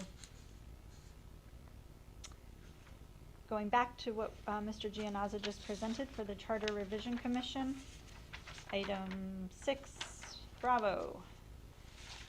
I'd like to make a motion that the Board of Selectmen set a public hearing for April 3rd, 2023 at 6:30 p.m. at Town Hall in this room, 133. I'll second that motion. Any discussion on our setting of a public hearing date for April 3rd? I'm all set. Our next Board of Selectmen meeting is that night, is that correct? Yeah. So it will be a half hour before our next Board of Selectmen meeting. Any other discussion? Hearing none? All in favor? Aye. Aye. Thank you. 7 alpha. Going back to our public hearing from earlier this evening at 6 p.m. tonight, we held the public hearing prior to this meeting to address the amendments to the fee schedule of our health department. So I'd like to make the motion that the Selectmen approve the amended health department fee schedule as discussed at the public hearing tonight, March 6, 2023. I'll second it. Any discussion on the fee schedule amendments for the health department? No, I think, I reviewed it. I think it's fine. It's a little clearer, right? And it more effectively represents the actual work that they're doing now. Right. Absolutely. Yeah, I'm fine with it. Any other discussion? Hearing none? None. All in favor? Aye. Aye. Similarly, we held a public hearing this evening at 6:30 p.m. prior to this meeting for the Youth Commission ordinance revision. I'd like to recommend the motion that the Selectmen approve the Youth Commission ordinance revisions as discussed at the public hearing on tonight, March 6, 2023. I'll second that. Any discussion? None. No, I'll second Hearing none. All in favor? that. Aye. Aye. Are you an aye, Harry? Oh, I'm sorry, yes. Okay, thank you. There were 7 of us on the Board of Ed, so when we voted, there you go. Sometimes You I- may have said it, I just didn't hear you. 7, Charlie. Employee changes. We welcome Wayne Rogalaski, who's our new ASSO, who started in the schools on the 10th of February. And we say goodbye to Kristen Linnaeus, who was our executive assistant in the Board of Selectmen's office, with her resignation being effective the 3rd of March. Any discussion on those? No? None. Item 8 alpha, 8 alpha through Charlie of our consent agenda. There were no routine matters for this month. The minutes of our previous meetings are included. And we have 1 bond release for a driveway. An excavation bond. I'd like to make a motion that the Selectmen approve items 8 alpha through Charlie of the consent agenda. I'll second that. Any discussion on those items? None. Steve, you good? Yeah. All in favor? Aye. Aye. 9 alpha. Okay, we are readdressing these two items, alpha and bravo, from last month's meeting because we did not add in our motion that they should be forwarded to the Board of Finance. So I would like, and that's, the date we had set in our previous meeting has come and gone. It was never noticed to the paper, so there was no legal meeting. So for the 20 Station Road, State of Connecticut DECD Brownfields Remediation and Redevelopment Grant, I would like to make the motion that the Selectmen schedule a special town meeting for Thursday, March 16th, 2023, here in Town Hall at room 133 for 6:30 p.m. to approve the demolition and remediation expenditure of the Brownfield project at 20 Station Road, not exceeding $1,207,938, and forward to the Board of Finance for their approval at their next regular meeting on the 8th of March, 2023. So I have a question on this as to, it's a procedural question. In the past, when we had a grant like this, the Board of Selectmen would approve applying for the grant, and because of the amount of money, and prove it, the grant, and then forward it to the Board of Finance for their review and approval, and at the same time, set up a town meeting to have a discussion about it. We are not approving this, we're just setting up a town meeting. So I want to make sure we're doing this perfectly legally, because in the past, we've always had the Board of Selectmen and the Board of Finance both approve it and set a town meeting for the town to approve it. Does that make sense? So Just the like we Board do of- with the budget. Board of Selectmen approves a budget, Board of Finance approves a budget, then we send it to the town for So- review and approval. So as a board, we did approve No, what we the did was we grant approved it. application. No, we didn't. When? Which month? I went back, I couldn't see where we approved it. I see where we sent it to set up a town meeting, but not that we approved. Back in like October. Yeah? Okay, we'll look at that. I mean, I'd have to double check that, but I went back Greg, through do you December recall? and I didn't see it. Yeah. You I'm can come sorry. up, you can come up. invite Greg Yeah, Dombrowski? I mean, I may be wrong. I just want to make sure we get this right. It was in the late fall. I mean, we brought this issue in this grant application to the Board of Selectmen at least twice before tonight, if not 3 times. Yeah, we know we've had a discussion about it. Yeah. My question is, did we as a board approve to accept the grant and send it to the town meeting for approval? Not to send it to a town meeting for approval. But before Tara signed the grant application, I brought that application to you in its form, and you all approved Tara signing the grant application. That's different than approving the acceptance of the, we haven't accepted Right. anything. We Yeah. have to take it to the voters. Yes, if the town does not approve this grant, it's declined, it goes back to the DECD. so what we're saying is that the boards do not approve this grant? I'm just going off of what we did in the past. Well, this is saying, how I'm reading this is saying that it is going to the Board of Finance for approval, right? But they Yeah. have to So your approve it question because is it's over just $1 whether or million. not this body has formally approved it. Right, because here, we're not saying we approved the grant.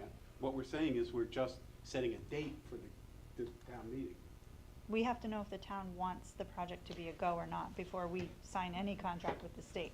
Yeah, I'm Yeah, just but saying. I think what Steve's saying is typically, we would approve it, send it to the Board of Finance, then to the town meeting. And at the same time, That's what we're pending doing. both of those approvals, set a town meeting date for the town to approve it, because it's over our limit. It has to be approved at a town meeting. So we've not signed any contract with the DECD, we just signed a grant application. Right. The next step, we told the DECD, in fact, our partner, our developer said he's not gonna go any further until he knows the town approves it. We can't approve it without a town meeting, and that's what we're trying to accomplish now. I agree with you 100%. What I'm saying is, we would have approval at a town meeting with no approval from the Board of Selectmen and a possible approval from the Board of Finance, because the Board of Selectmen has not said, we approve the acceptance of, and applicate the acceptance of this grant. I think you did at the last We meeting. approve the application. That's different than accepting the grant. Because they I came think back I'm with, struggling because the grant's not being offered yet, right? There was an application, There's an application, there's a grant application that we submitted. correct? We got a conditional letter of approval. but we've not signed what's called a FAP, FAPs, a financial contract until we get through a town meeting. So we've not signed any contracts. Yeah, Steve, at our last meeting, I specifically asked if we, as far as the 20 Station Road, are we approving that we're going to spend the money? Are we just approving for the grant? This town, your body can't approve the 1.2 Right. million expenditure. It's got to be approved at a special town meeting. In the past for grants, I just know what we've done. The Board of Selectmen approved it, the Board of Finance approved it, and then we sent it to the town for their review and approval. So what I'm hearing is you're saying is we've done everything that would implicitly show that this board has approved that grant. Right. Because you're not gonna send it to a special town meeting if this body doesn't wanna do it. Right. Okay, so is it easy fix if there's, I don't know what the exact verbiage of the minutes are gonna say in I the have no- fall. I can't remember. I have no problem with going Yeah. to a town meeting, I just wanna make sure we do it legally. You could do one of two things. This is a regular meeting, so by 2/3 vote of you guys, you can add this to the agenda tonight, clear it up, approve it, pending approval of the Board of Finance and pending approval from the electorate. Or if there's time, there's many meetings coming up, you could have another meeting and put it then. Okay. Either way is fine. I think you could just do a motion to add the approval of the acceptance of the grant to the meeting tonight. 2/3 would have to vote yes, then you can go ahead and vote on it, and it clears it up. Again, this body has done everything that would clearly show that it's accepted, it's approved the acceptance of the grant, other than I think what Steve's saying is to formally stamp it. Right. So Because we are sending it to the Board of Finance for approval, Yes. but we haven't specifically approved it I would just ourselves. add it. Just by add it and 2/3 approve vote it, to the yeah. meeting Yeah. tonight. It may be semantics, but these are the sorts of things like DECD and the state go, wait a minute, you didn't do this right. So Dennis, we'll be approving grants that we don't have. We're gonna be approving You're a grant. Well, there's a conditional letter is what Yes. I'm hearing. Yes. We have a So- conditional offer. So it would be an approval of the acceptance of the grant, subject to the Board of Finance's approval of it, and subject to the electorate's special town meeting. Right. And you can go ahead, so it would be one vote to add it to the agenda, 2/3, two would have to vote, and then another vote for what I just said. Yeah. The acceptance, Well, What? to be honest with you, I don't really want, I want the town to approve whether we're gonna get it or not. Oh, they're going to. But what I'm saying is if I vote yes, then they're saying, yes, you're approving of this. You're approving of the grant. You're approving to send it to the Board of Finance so that we can schedule a special town meeting. this is analysis by paralysis. Yeah. So approval of the acceptance of the DECD grant in the amount of blah, blah, blah, subject to Board of Finance approval and Town of Brookfield residents approval? And approval at special town meeting. Yeah, approval of the special town meeting. And then that will have cleared up any potential issue, but again, I think if you've already approved the application, you've approved sending it to special town meeting, approved sending it to Board of Finance, this board, implicitly, I think, could say that they've already approved it, because you're not gonna take any of those measures without this body wanting to do it, right? Because see if this your point, body, but yeah, but let's, you if see you my want, point also. if you wanna clear it up that way, I think it's completely fine. All right. Okay, so I'd like to, go ahead. I think there was a reason I stuck around to that. No, go ahead, I'll make. Okay, so I have to repeal the motion I just made and go back? You just withdraw it. Yeah, Okay, just- I'd like to make a motion to withdraw the motion I just made. You can just withdraw it. Yeah, Okay, I just- withdraw the motion I just made. And I'd like to make a motion to add a new motion to the agenda.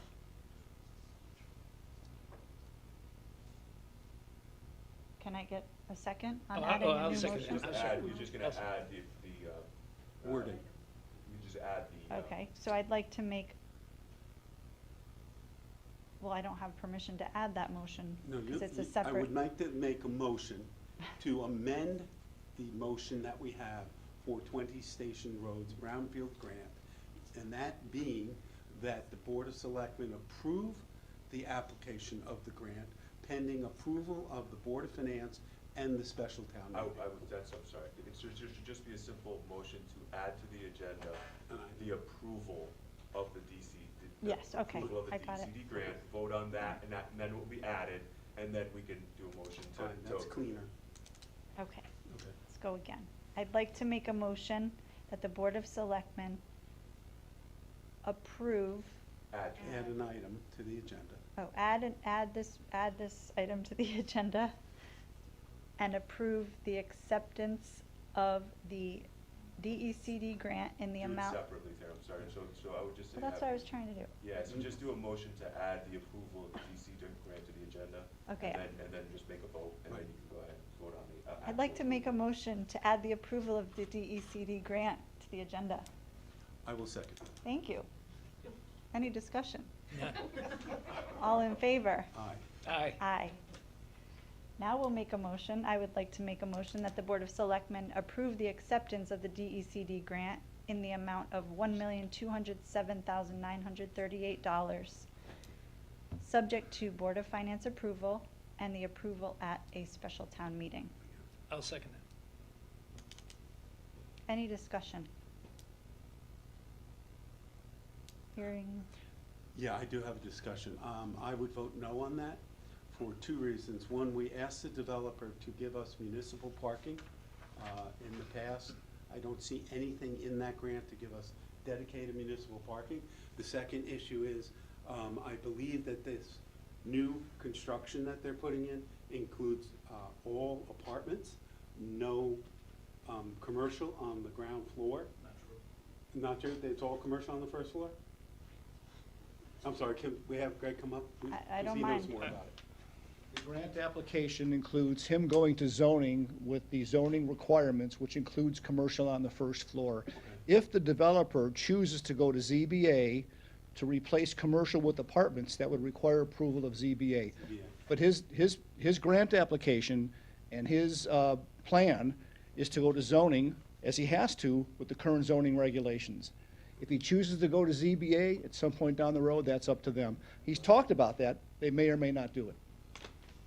what is the percentage of affordable housing in out of the 54 units? Okay, so the requirement for affordable housing is not 830G, it's the DECD Affordable Housing Policy. That affordable housing policy states you have two choices. You can pick 10% of the units pardon me? Area. The DECD policy specifically says area medium income, not state. And you have a choice. You can either pick 10% of the units can be, I think it's 60% of area medium income, or 20% of the units can be at a lower percentage, a higher percentage. He chose 20%. He can change his mind on that. The policy gives you two choices. You can read the DECD policy, it's online. And what is the 20%? Can you just, It's 20% of the total number of units. His application, as now submitted to the Wetlands Commission, Tara, you were at that meeting, Rochelle was at that meeting last Monday, I think it was. I think it's for 54 apartments. And his plan is to put 10% of those at the DECD affordable limit of 80% of area medium income. 80% of AMI. Yeah. So that would be 11 units. Rounded up, so, 20% times 54, rounded up to the nearest whole number. And as far as public parking places, it is in the application, and it was mentioned at the Wetlands Commission meeting. 20 to 25 places, parking spaces. In the Pardon me? deed, deeded. Dedicated to the town. Not dedicated, deeded. Well, I don't know, was deeded ever mentioned? No, these were not mentioned. But dedicated.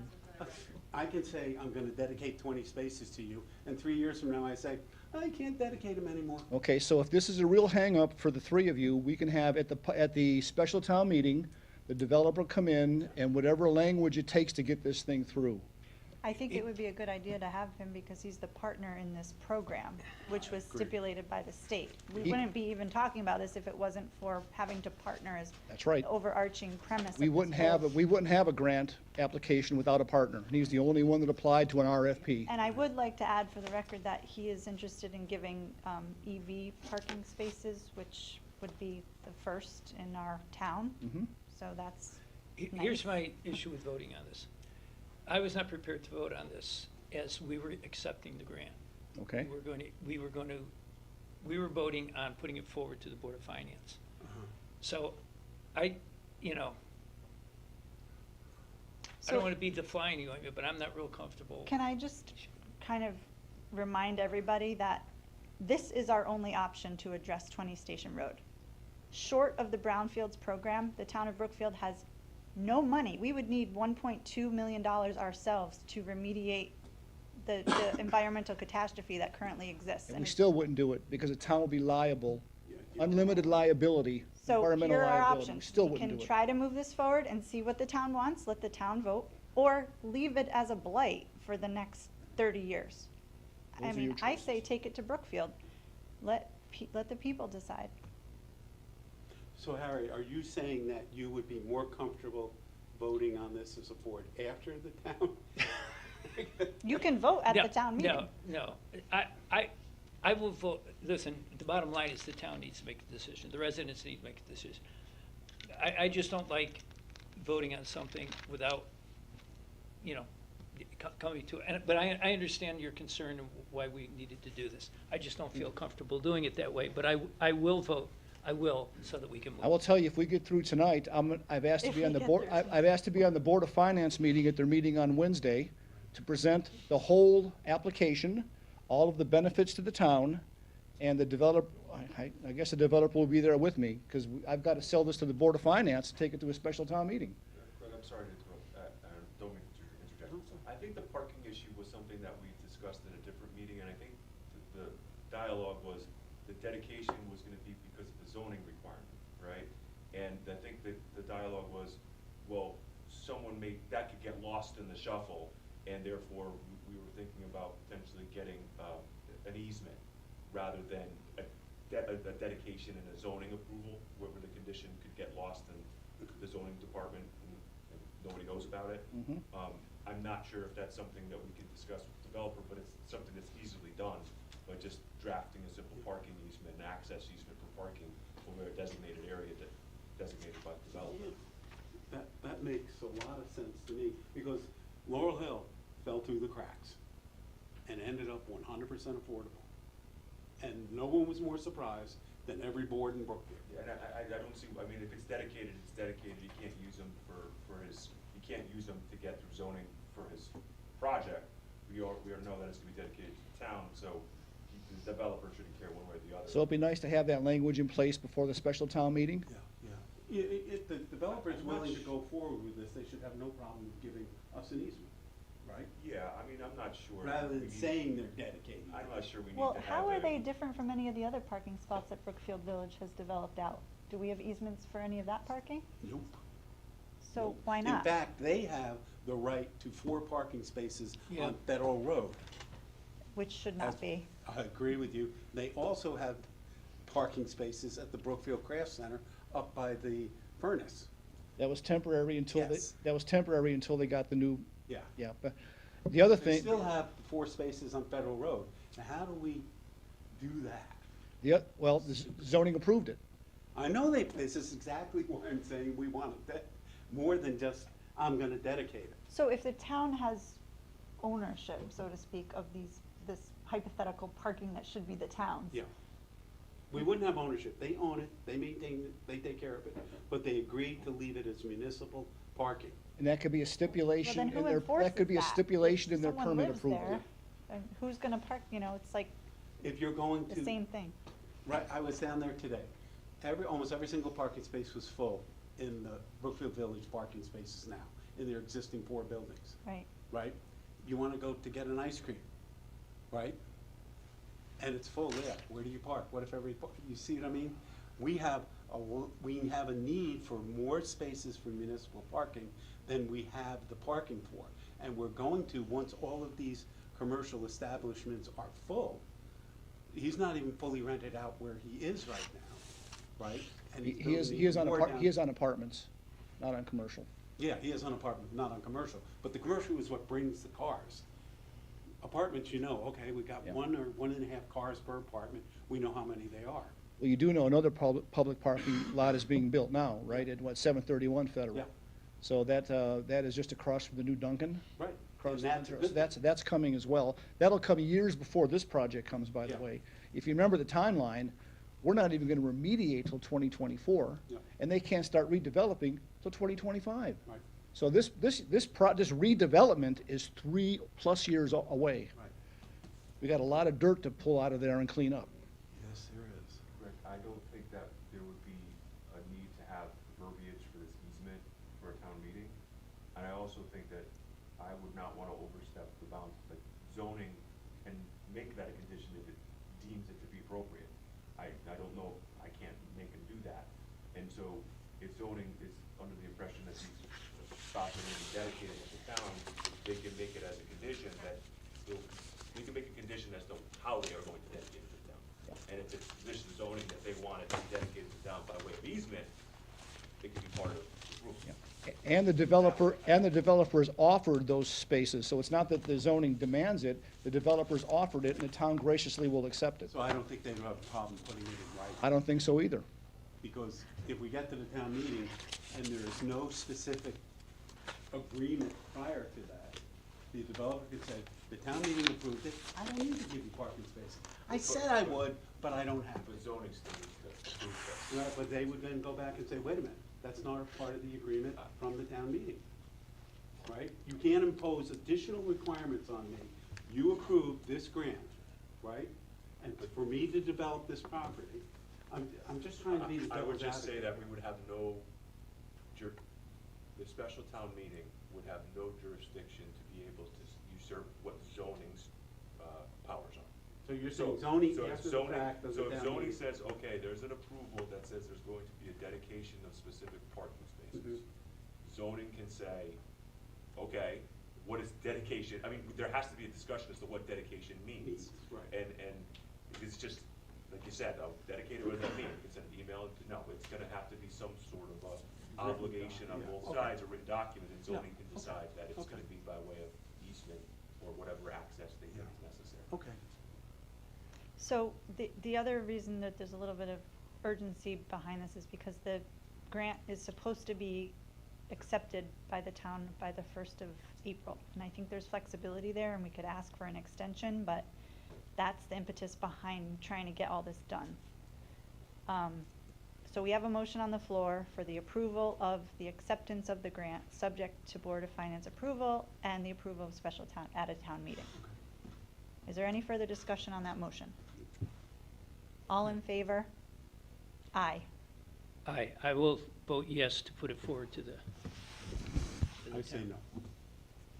Okay, and then I'd like to make a motion that the selectmen schedule a special town meeting for Thursday, March 16th, 2023, in room 133 at 6:30 PM to approve the demolition and remediation expenditure of the brownfield project at 20 Station Road not to exceed $1,207,938. Nope. No, $1,207,938 million. And then forward to the Board of Finance for their approval at their next regular meeting on the 8th of March, 2023. I'll second that. Any discussion? No. All in favor? I'm in favor of sending it on. Aye. Aye. How can you send it on without accepting the grant? I disagree with accepting the grant, but I'm certainly willing to allow the residents and the Board of Finance to review it.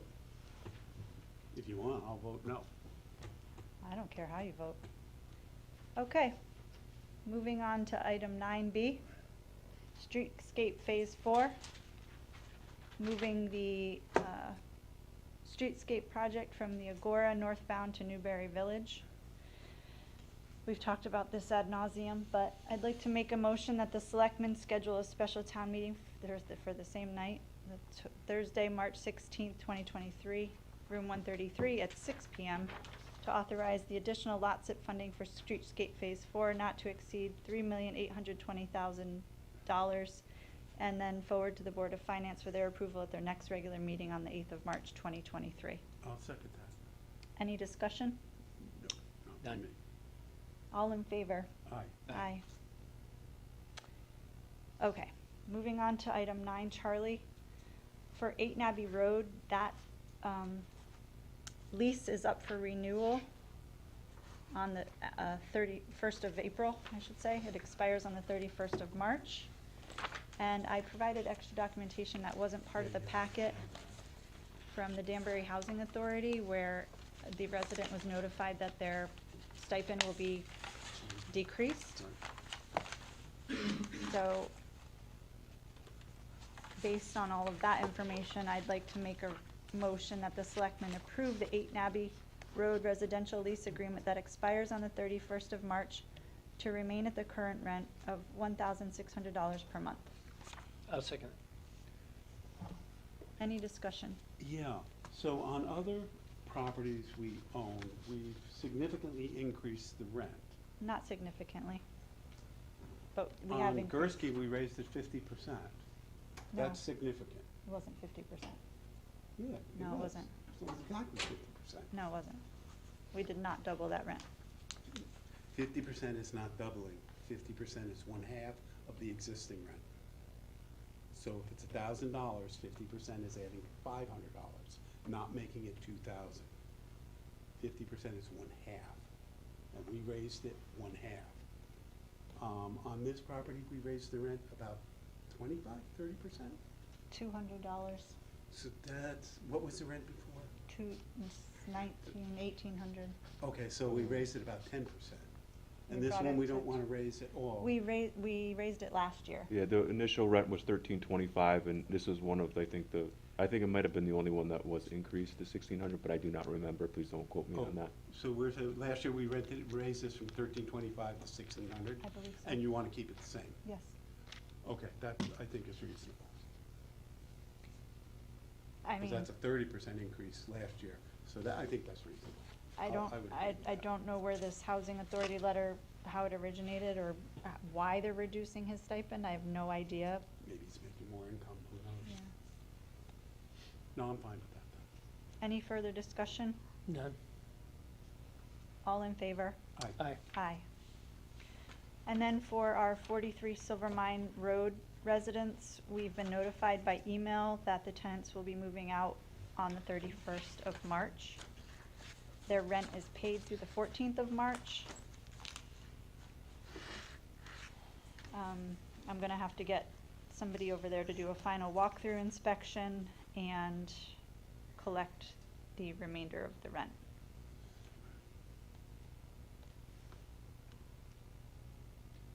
I would also make a suggestion that we should alert our insurance carrier if it's gonna be a vacant dwelling, just to make sure that there's vacant dwelling insurance on the property. So in the past, when premises have been vacated, how have you notified the town to get new tenants into the property? We never have. We've always had the same tenants. I guess we would just advertise, right? Either use a local real estate agent or try ourselves. This property was rented to the current tenants by the previous owner of the property, and Gursky and the other properties, the same tenants have been in them. The one we approved today, I think he's lived there for like 15 years. He's lived there a long time. So I honestly, I don't know. I would think, check with a real estate agent, or just put it on the town website, property for rent. It'll be out there now. Yeah, right. Best advertisement is I YouTube, think there's apparently. gonna be quite a bit of interest. It's a nice house, I think. Well, the other thing is once it's vacated, there, depending on the assessment and the condition of the property, there may be work that has to be done, and Right. that'll come at a price tag, so we have to be ready for that. Another idea would be to go back and renegotiate with the tenants, but I don't know if anybody would be amenable to that. There are plenty of people looking for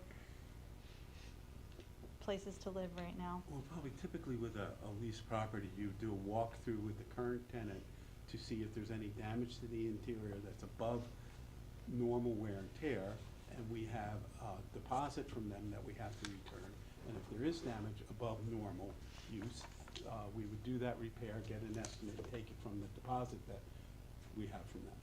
It's a Yeah. $3,412.50 deposit. Yeah, we went, I'd spoken with the first selectwoman about it already, to make sure we got to do all that. Yeah, okay. The problem is we don't have a baseline of what the condition of the house was when they moved in. I know what the house, I know what it was like. Do you want to conduct the final walkthrough? I can help you, but it was That'd be it great. was in pretty good shape. Joe Grimes, it Yeah. was in pretty good shape. Okay. There was nothing major wrong with the house at all, because he had just completely redone the house. Yeah. Okay. Moving on.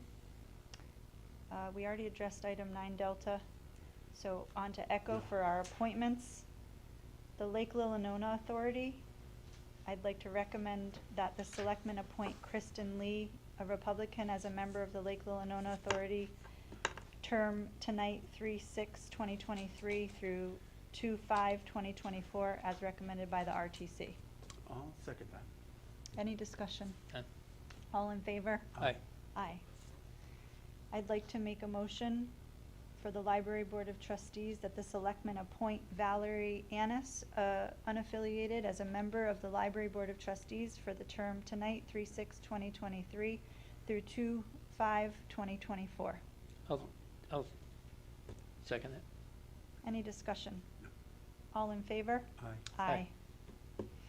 I'd like to make a motion for the Planning Commission that the Selectmen appoint August Stepniak, and I'm apologizing for the mispronunciation there, a Republican, for the alternate position on the Planning Commission for the term tonight, 3/6/2023 through 2/5/2024, as recommended by the RTC. I'll second that.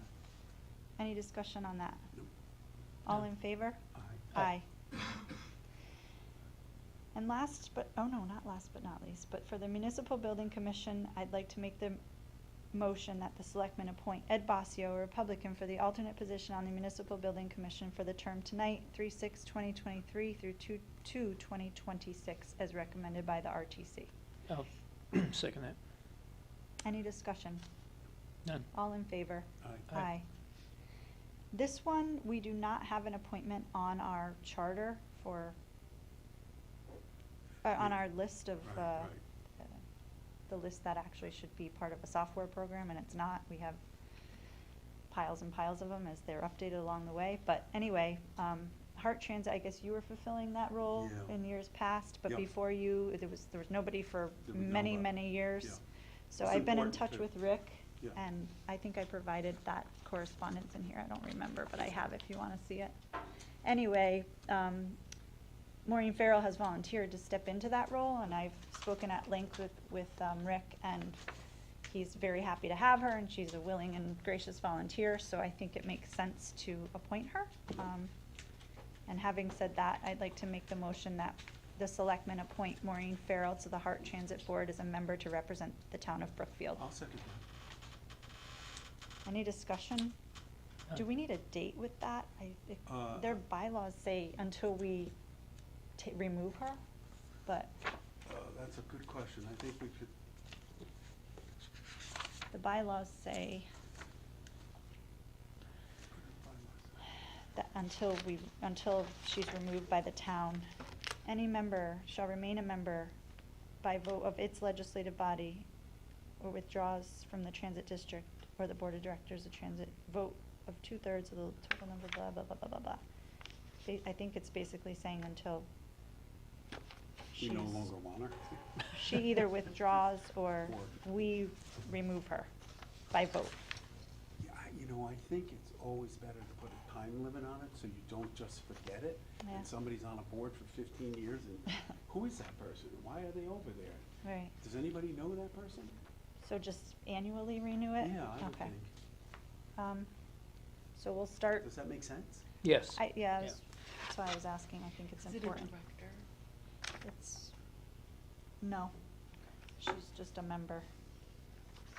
So we'll do it for a year from tonight through, March 5. yeah, 24. Yeah. I'll second that. Okay. Got that, Christine? Thank you. All in favor? Aye. Aye. Aye.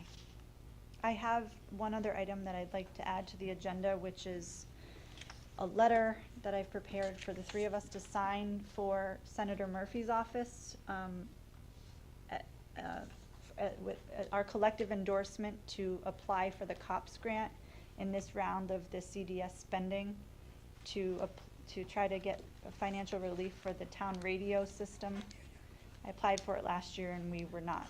So you're making a granted. motion to add an item to the agenda to consider the signature of an application to Senator Murphy's office for funding for grant for the police radio. Yes. Okay. I'll second that. Can I get a motion? I- Oh, is that that's the my motion? motion. I'll Okay. second. All right. Would you like for me to read the letter as part of our discussion so you know what you're signing tonight? Well, I'm gonna read it before I sign it, but for the public, yeah, go ahead and read it. Okay, so it's to Senator Murphy at his address in Hartford, RE, the 2023 COPS grant application for the town of Brookfield. Dear Senator Murphy, the town of Brookfield Board of Selectmen wholeheartedly endorse the 2023 federal COPS grant application in order to attain a much-needed up-to-date communication system to support the town's law enforcement, fire departments, and other first responders. Our outdated system is problematic regarding communications connectivity via radio and has become a liability for the town and surrounding communities insofar as our inability to communicate with our town's neighbors due to the age of our system. The grant will provide Brookfield the ability to meet all Connecticut communication expectations and interoperability across the spectrum of services. Thank you for your kind consideration of our request. Sincerely, me, you, and you. Dated today. I have also solicited to other stakeholders for their own letters of support as requested by the grant. I think it will help substantiate our application. So that's the fire departments, the chief of police, the commission board. The police Board of commission, Ed, Dr. Board of Brill Ed. is doing one Yeah, today. that's a good idea. So this is from Yeah. us as a board. Okay. And I'll go ahead and sign it. Oh, wait, what was the motion? We got it? You No, seconded it? We made a motion to add it. Did we agree to add it? We agreed to add We it. did, right? So now we make a motion Motion to to agree to ex- sign it. yeah. I make a motion that we do send this letter as a board. I'll second that. Go ahead. I'll second that. All in favor? Aye. Aye. Thank you for having that added That's no problem. over here. I wasn't sure the next time we'd be together, so I thought we'd just get it done tonight. No, that's a good idea. Thank you. And I'd like to make a motion to adjourn if nobody has anything else. I'll second that. Let's refuse that. I'll stay all night. I'll All in favor? second. Aye. I agree. Aye. Have a good night, everybody. Thanks for hanging in.